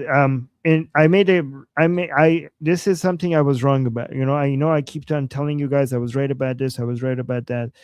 But the thing I was wrong about is, we thought that if the Iranian people come out in the millions, the Islamic Republic would not be able to suppress to that, and it will be over. And we thought that by coming out in the millions, that the risk would spread so much that the chances of every person being killed would be so low. And on the Persian side, right before the early January uprising, I was encouraging people to come out. And I said, if you guys come out in the millions, the risk would be very, very low. And I was wrong about that. And I didn't. And like when we were here with each other and reviewing everything that happened in Iran and people dying in the way that they did, when I saw those black body bags, every single time I saw it, I was thinking, like, what if that person was out there? Because I did get confirmation from the chat. Some people saying, like, Armin, I'm gonna go because you said it. Armin, the reason that people went is because King Reza Pahlavi made the call, and the only person to blame for the loss of life is the Islamic regime, no one else. It's no one's fault but the Islamic regime. So I would not go down that dark hole right now. Okay. And you can't blame yourself for that. Yeah, I just share it because it makes me, I feel better if I share it. I just say this and then I'll stop. Sorry. There was one, like, I remember some comments in my live chat and people saying, like, okay, Armin, this is the motivation that we needed. We're going to go out. And I feel bad that I didn't remember their usernames in my live chat, because I want to see if they are back on the live chat, because I think, like, because if they're never coming back, what if they went and they died and they went because of my encouragement? So that's something that haunts me. Sorry for sharing that. I just had to share. No, you don't have to apologize for sharing. I'm just letting you know that ultimately, like, each person is responsible for their own decision, and the only person responsible for the slaughter is the Islamic regime and no one else. Yeah. Okay. Yeah. All right. Atki gave us a super chat. Thank you so much, Atki, and thank you, Goldie, for saying that. Saying they're summoning a demon. Oh, who? Oh, the video that I shared. Yeah, the video you shared. Yes, Atki. I mean, based on your profile picture, it seems like you know a thing or two about demonology. I mean, that's a dragon, actually. Never mind. Okay. But dragons are experts at demonology, I assume. They're very knowledgeable. And thank you, Atki, for the super chat.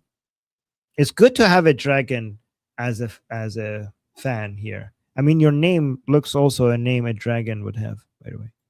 But see, guys, we're very diverse here. We're very diverse. We have dragons as viewers.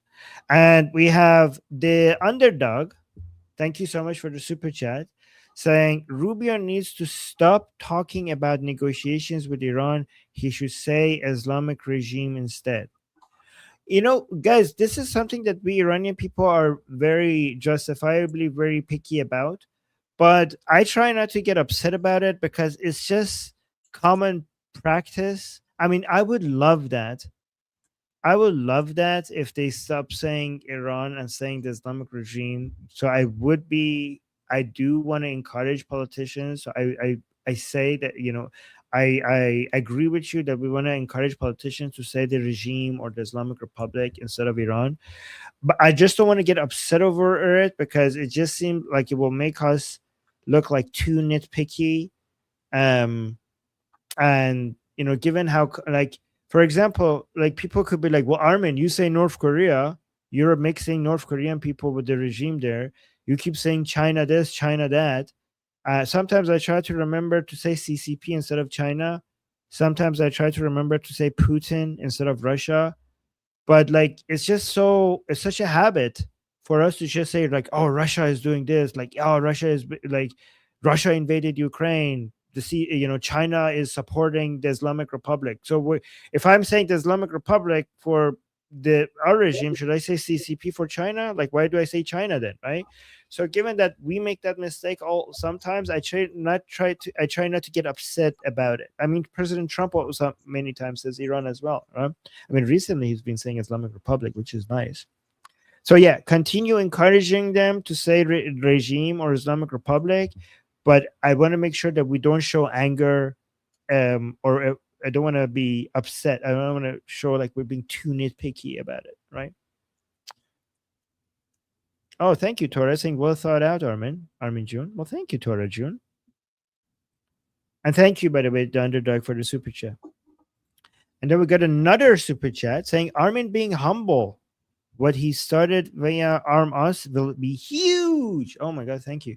For Iran's future. Thank you, man. I don't think people appreciate how significant this is. Well, thank you, Saber Coaching, for saying that. I appreciate that. And Goldie mentioning that was a big deal gave me some motivation as well. You know, guys, you're right. I need to stop being humble. I think it's a bad habit, isn't it? Like, I need to be like, yeah, we did this, we did that. I just feel like at some point, one of the stuff that I'm doing is going to backfire, and all my, confidence and arrogance is going to be like, oh, Armin, you were so confident about this, and now look, it backfire. So I'm like when sometimes me being humble is trying to be like, one day I'm going to do this thing that is going to be like really bad. So if I show skepticism and humility, maybe it wouldn't be as bad when when that happens. Oh, be humble. Okay, remain humble. Okay, I'll go both ways. Like, I sometimes I'm humble, and then sometimes like, yes, we did this. I try to say we instead of I, so hopefully that helps. Yeah, but yeah, we'll see. And thank you, Saber, for the you know what? I'll let you guys do the praising. Okay, I'm not used to. I'm trying. Instead of saying like, oh yes, I'm so great. Look at me, wow. I don't know. Maybe I should. I'll see. Thank you, Saber Coaching, for that's a boost in confidence. I appreciate that. And then we have PC. Thank you so much for another super chat. Appreciate you saying one day the sun will end Earth. Yeah, but true, but we're gonna be okay. We're gonna be okay, guys. We have so many billions of years. I predict that within 1,000 years, like, we don't even need to wait a billion years. I predict that within 1,000 years, we don't even need the goddamn sun. Like, we could be anywhere. Like, we could turn matter into energy. We're gonna have. What is that sound? Is that song for that nerdy stuff? Oh, we're gonna have fusion. We're gonna have fusion. So the sun, we have our own sun. We will create suns. So it's fine. We're gonna be okay with that Earth. Okay. We're going to, at some point, we're going to be able to consume entire planets for energy. We're going to be eating suns. Not only we don't need suns, we're going to be eating, we're going to consume suns for energy. That's how far we're going to go. And then, thank you, PC, for the super chat, by the way. And then, but guys, the sun and the lion and sun flag, that will be eternal. Okay, I don't know about this, the sun in the solar system, that might go away, but the lion and sun, that sun will be eternal. All right, so cranberry, I don't know what, I'm not going to even try. Say thank you so much for the super chat, saying, so we lost. The US, Israel, Iran lost. Looks like. Wait, what do you mean we lost? We didn't lose. Things are going in our direction. Everything is. Yes. Yeah, no, we did not lose. What makes you think we lost? I mean, the Islamic Republic is weaker than it has ever been. Hamas is weaker than it has ever been. The Hezbollah is weaker than it has ever been. The Iranian people are more united than they have ever been. They are more determined than they have ever been. Israel has demonstrated to be militarily stronger than it has ever been. United States has demonstrated that they're militarily strongest that they have ever been. The U.S. economy is growing faster than people anticipated. Israel's economy is growing faster than ever people anticipated. So everything is going in the right direction from a military perspective, economic perspective. United States and Israel are winning. The Iranian people their revolution is only 9 years old, and only more recently they became united under the leadership of Prince Reza Pahlavi. And every time there's an uprising, the uprising ends up being stronger than the ones before it, and more radical and determined and united than the ones before. So the trend is going in our direction. Things are not obviously going as fast as what people wish they would, and that's devastating because of what the Iranian people are experiencing right now. So things, obviously, we want them to happen faster, and it's not happening as fast as we wanted, but it is going in the right direction. Slower than what we want, but in the right direction. Yeah. And thank you, by the way, for your question and the super chat. And okay, we have another super chat. Okay, we need to go through these faster. Saying, thank you, Christian Evan Christensen. Thank you so much for the super chat. Saying, Armin Poirot found out some mysteries. Goldie got some gold. Noor been to Parliament. Yes, we played the whole thing. Had met right-wing party leaders and Parliament president. Oh no, actually we played her speech, not going to Parliament. Masood Garakhani,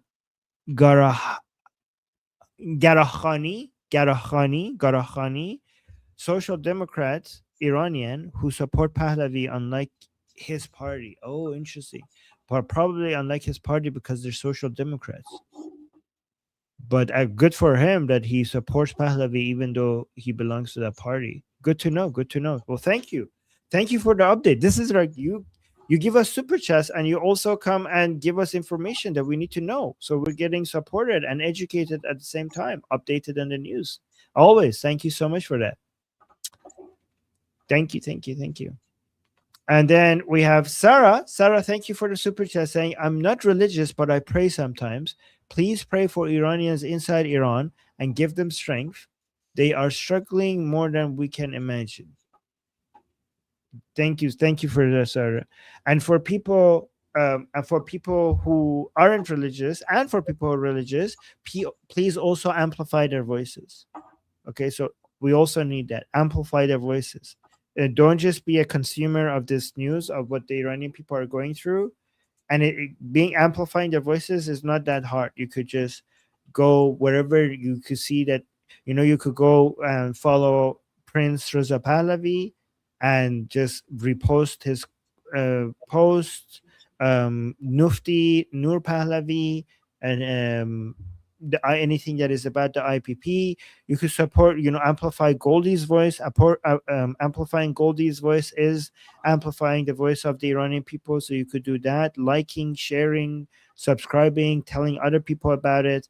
So that helps. Just keep amplifying the voices of Iranian people by basically sharing the content and posts and the news from the people who are trying to be reflecting the voices of the Iranian people. And thank you, Sarah, and thank you for being such a powerful voice for the Iranian people. You have done so much going around and talking about the Iranian people and bringing, you being here, being by our side, supporting us. All of that means a lot. So thank you, Sarah. You have done your part. We appreciate you.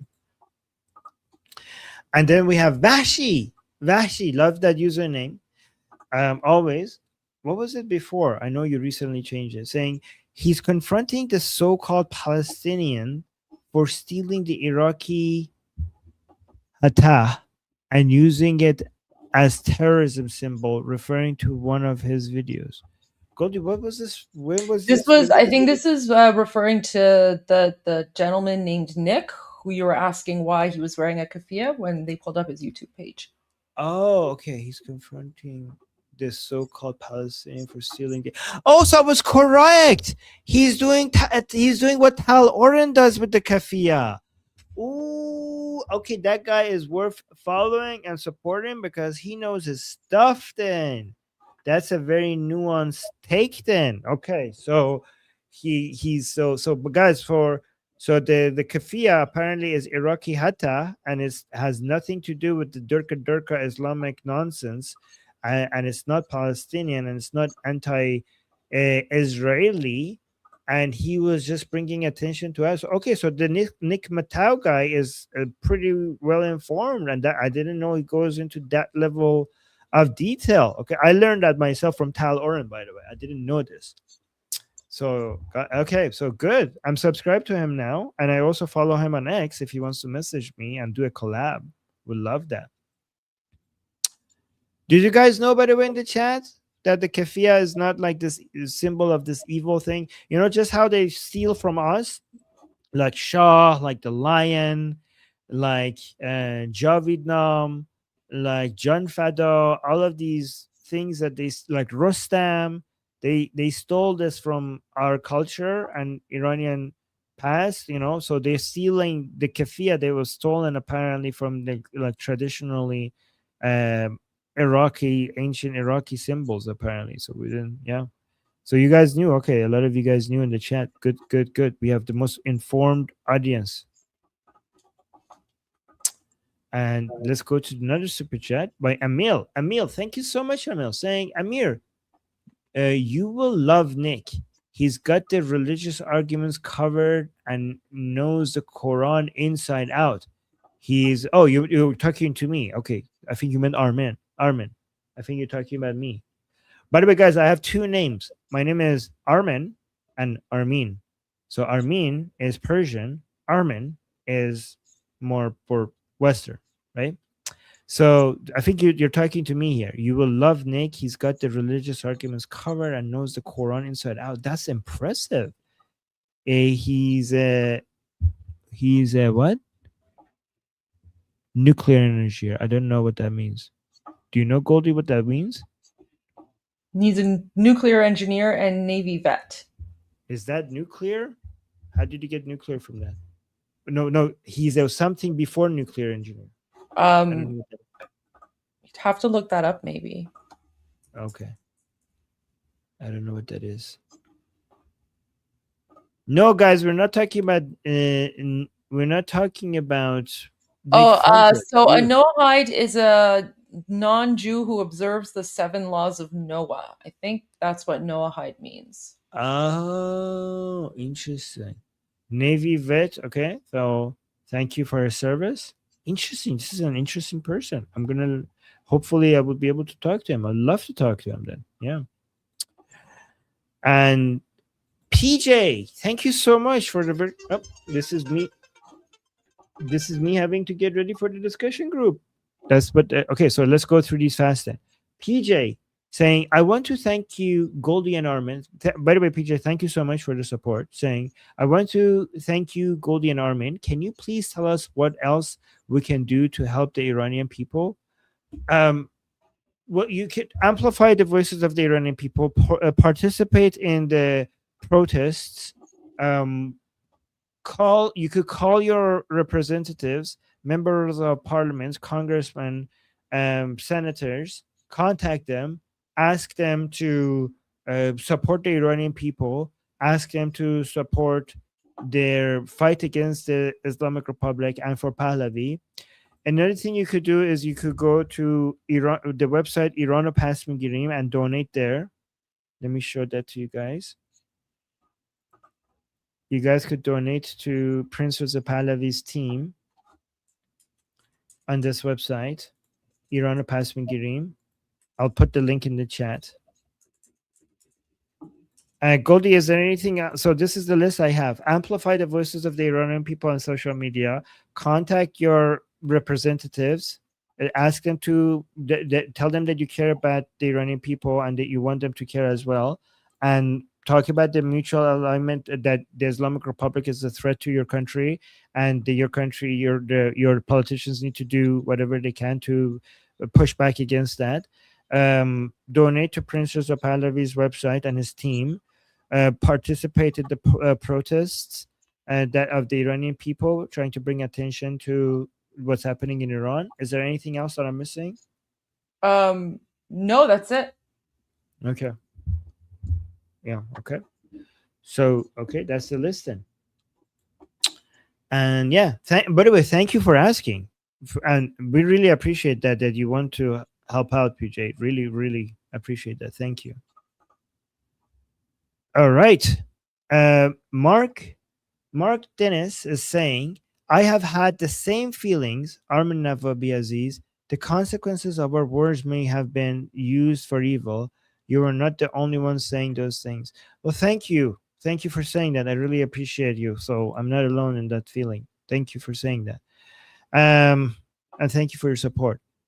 And Netch, I'm going to call you Netch. Netch is saying, it's human to feel that way, Armin. Oh, you guys are being so supportive. Thank you. But hindsight never comes before the fact. And Goldie is right. The fault is on those who inflict abuse on people alone. People alone. I know that, and Goldie is obviously always right. It's just, it's one thing to know something, but it's also, it doesn't take the feeling away, even if you know it. But I appreciate you guys saying that. Vicky is saying, Armin, I believe in God and he controls events. Okay, well, that's good. That's your, I don't believe in God, and we're friends. Vicky and I, we're friends. Okay, so we have our opinions. And oh, by the way, if you want to talk to me about it, you could come and join our discussion group. It's good that here we have different opinions and we get along, which is great. This is what these communities are for. And thank you, Vicky, for supporting us. And then we have Texas Tucker Jeff. Thank you so much for the super chat, saying, when your leadership is hiding in holes, you might be losing by more than a little. I agree. Yes. That's a really good way of summarizing it. Perfect summary, Jeff. And then we have William. Thank you so much, William, for the super chat, saying, I can super chat, but I'm not being allowed to regular chat. I mean, if you can super chat, you should be able to also use regular chat. Yeah, I don't know. And Maybe then, like a YouTube glitch or something. Yeah, we're not stopping. If anybody is banned from the chat, they would not be able to super chat either. So it's not coming from us. Maybe because of what you're saying, YouTube was blocking you, but now that you're doing a super chat, they're allowing you. Interesting. Saying Stalin killed more Jews than Hitler.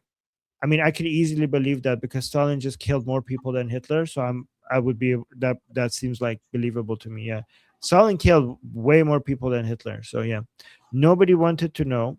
I know. Yeah, after all, he was on our side. Well, we know now. Yes, and communism kills more people than Nazism by far, not just with violence, but also with poverty. In fact, communism kills more with poverty than with violence, which is saying So, a lot. Armin, Stalin did murder a lot of people, but he did not kill more Jews than Hitler. Okay. But he did kill more people than Hitler. Yeah. And he was heavily anti-Semitic. Absolutely. He was definitely an anti-Semitic person as well. Right. And also communism kills more people by poverty than violence. Even though they have killed millions with violence, they kill even more with poverty. That I know for a fact. Yeah. By the way, I didn't say Stalin killed more. I said I would be believable because of the number of people Stalin killed. I know he killed more people. That I know for sure. Christian Evan Christensen, thank you for the super chat, saying right-wing parties agreed with Noor's criticism.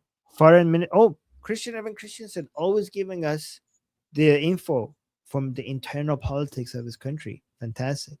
Right-wing parties agreed with Noor's criticism. Foreign Ministry answered by saying they did criticize the regime's human rights abuses in the meeting. Oh yeah, they were just hugging and kissing and being so nice with each other. Like, by the way, you did the naughty thing. Oh, you should cut it out. Okay, but let's go back to being chummy and nice with each other. Wow, what a pathetic response. good to know that you have parties and there that actually, you know, agreed with Nur Pahlavi. That was nice. And it was really actually brave of Nur Pahlavi to go there and say all of this, right? Mm-hmm. Yeah. And then 2 more super chats saying, Armin and Goldie taught me the difference between IRGC and Iran. Well, thank you, Vicky, for telling us that. That makes us feel useful, right? Thank you. And then we have KB. Thank you for the super chat saying Nick Mateo, if I'm Mateo, I think, is a Middle Eastern scholar and he knows his stuff. He has reached much of the Durkha book, or read, sorry, what am I doing? He has read, sorry, my screen is far away. So he has read much of the Durkha books as well as Torah and Christianity, etc. Wow. Okay. I really would love to have a conversation with him. That's impressive. That's impressive. Thank you for bringing him to my attention, guys. That's very good. That's very good. All right, guys, before we go really quickly, I'm already, oh no, I'm not late. Wow. We actually, that's impressive. We're not late. So I'm going to our discussion group. Oh, by the way, guys, before I talk about the discussion group, I would really appreciate you guys subscribing to Liberty Politics YouTube channel. That's my channel. If you're watching this anywhere else, I put the link in the chat. We're stuck at 92,000 subscribers, really trying to get to 100K. So please come here and support us and get us to 100K. Yeah, and other than that, in about 2 minutes, I will be in Liberty Politics discussion group, and I'll put the link to that as well in the chat. Come and talk to me there. Let me put the link to that. So, yep, in about 2 minutes, we will have a group call, and we'll all sit around together and have a talk with each other. So hopefully I'll see you guys there. And Goldie, what are your plans? I'm going to make some videos and then probably go live later today. Nice. Okay, guys, don't miss that. Okay. All right. So, guys, that's us. And until the next show, I'm Israel Chai, Slava Ukrainian. Long live America. God bless America. Javicha. Payande Iran. See you guys soon. غرق انقلاب است.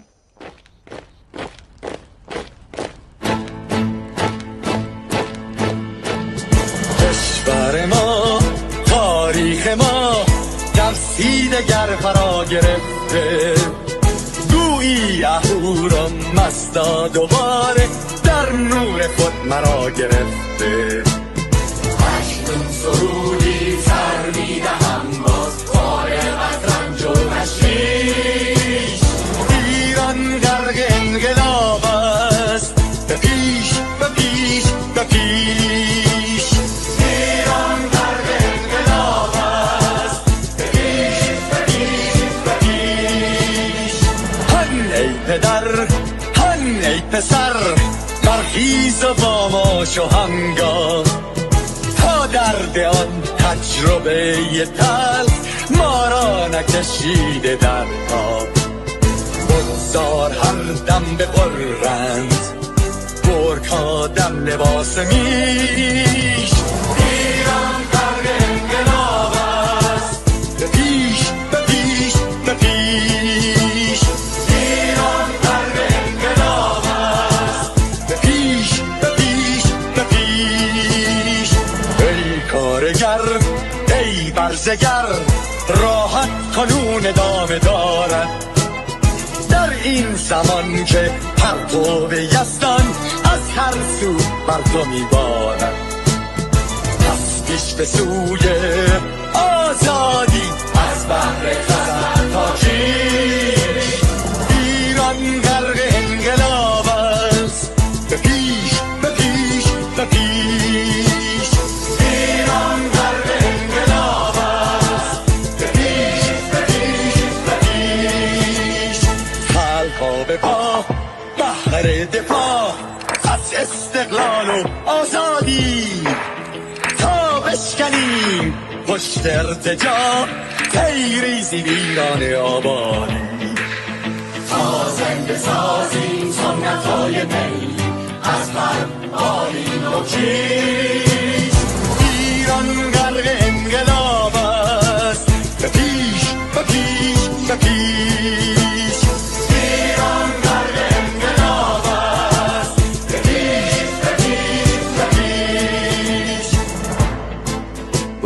روزی که تمام این دلبشو و انقلاب تموم بشه و ما در روشنایی، نور و سعادت مردم کشورمون غرق بشیم. نه خارجی، نه بیگانه، نه مستشارهای ویرانی، نه چیر خاران، نه کاسلیسان، فقط هم رزمان ایرانی. ما با شرافت میهنی بسازیم بهر فرزندان خویش. ایران غرق انقلاب است، به پیش، به پیش، به پیش. ایران غرق انقلاب است، به پیش، به پیش، به پیش. مردم بیایید داخل صف ما، اکنون که آغاز رویاست. دشمنان بدانید ما زنده هستیم، بعد از ما هم ایران پابرجاست. آن روح شیطان ما را فریب داد با صد شعار مردمیش. ایران غرق انقلاب است، به پیش، به پیش، به پیش. ایران غرق انقلاب است، به پیش، به پیش، به پیش. پرچم ما، پرچم ایران، غرق خون شهیدان. روی شانه هامان حمل میکنیمش در هر خیابان و میدان. تا ماسک دلقکان را برداریم از روی تسبیح و ریش. ایران غرق انقلاب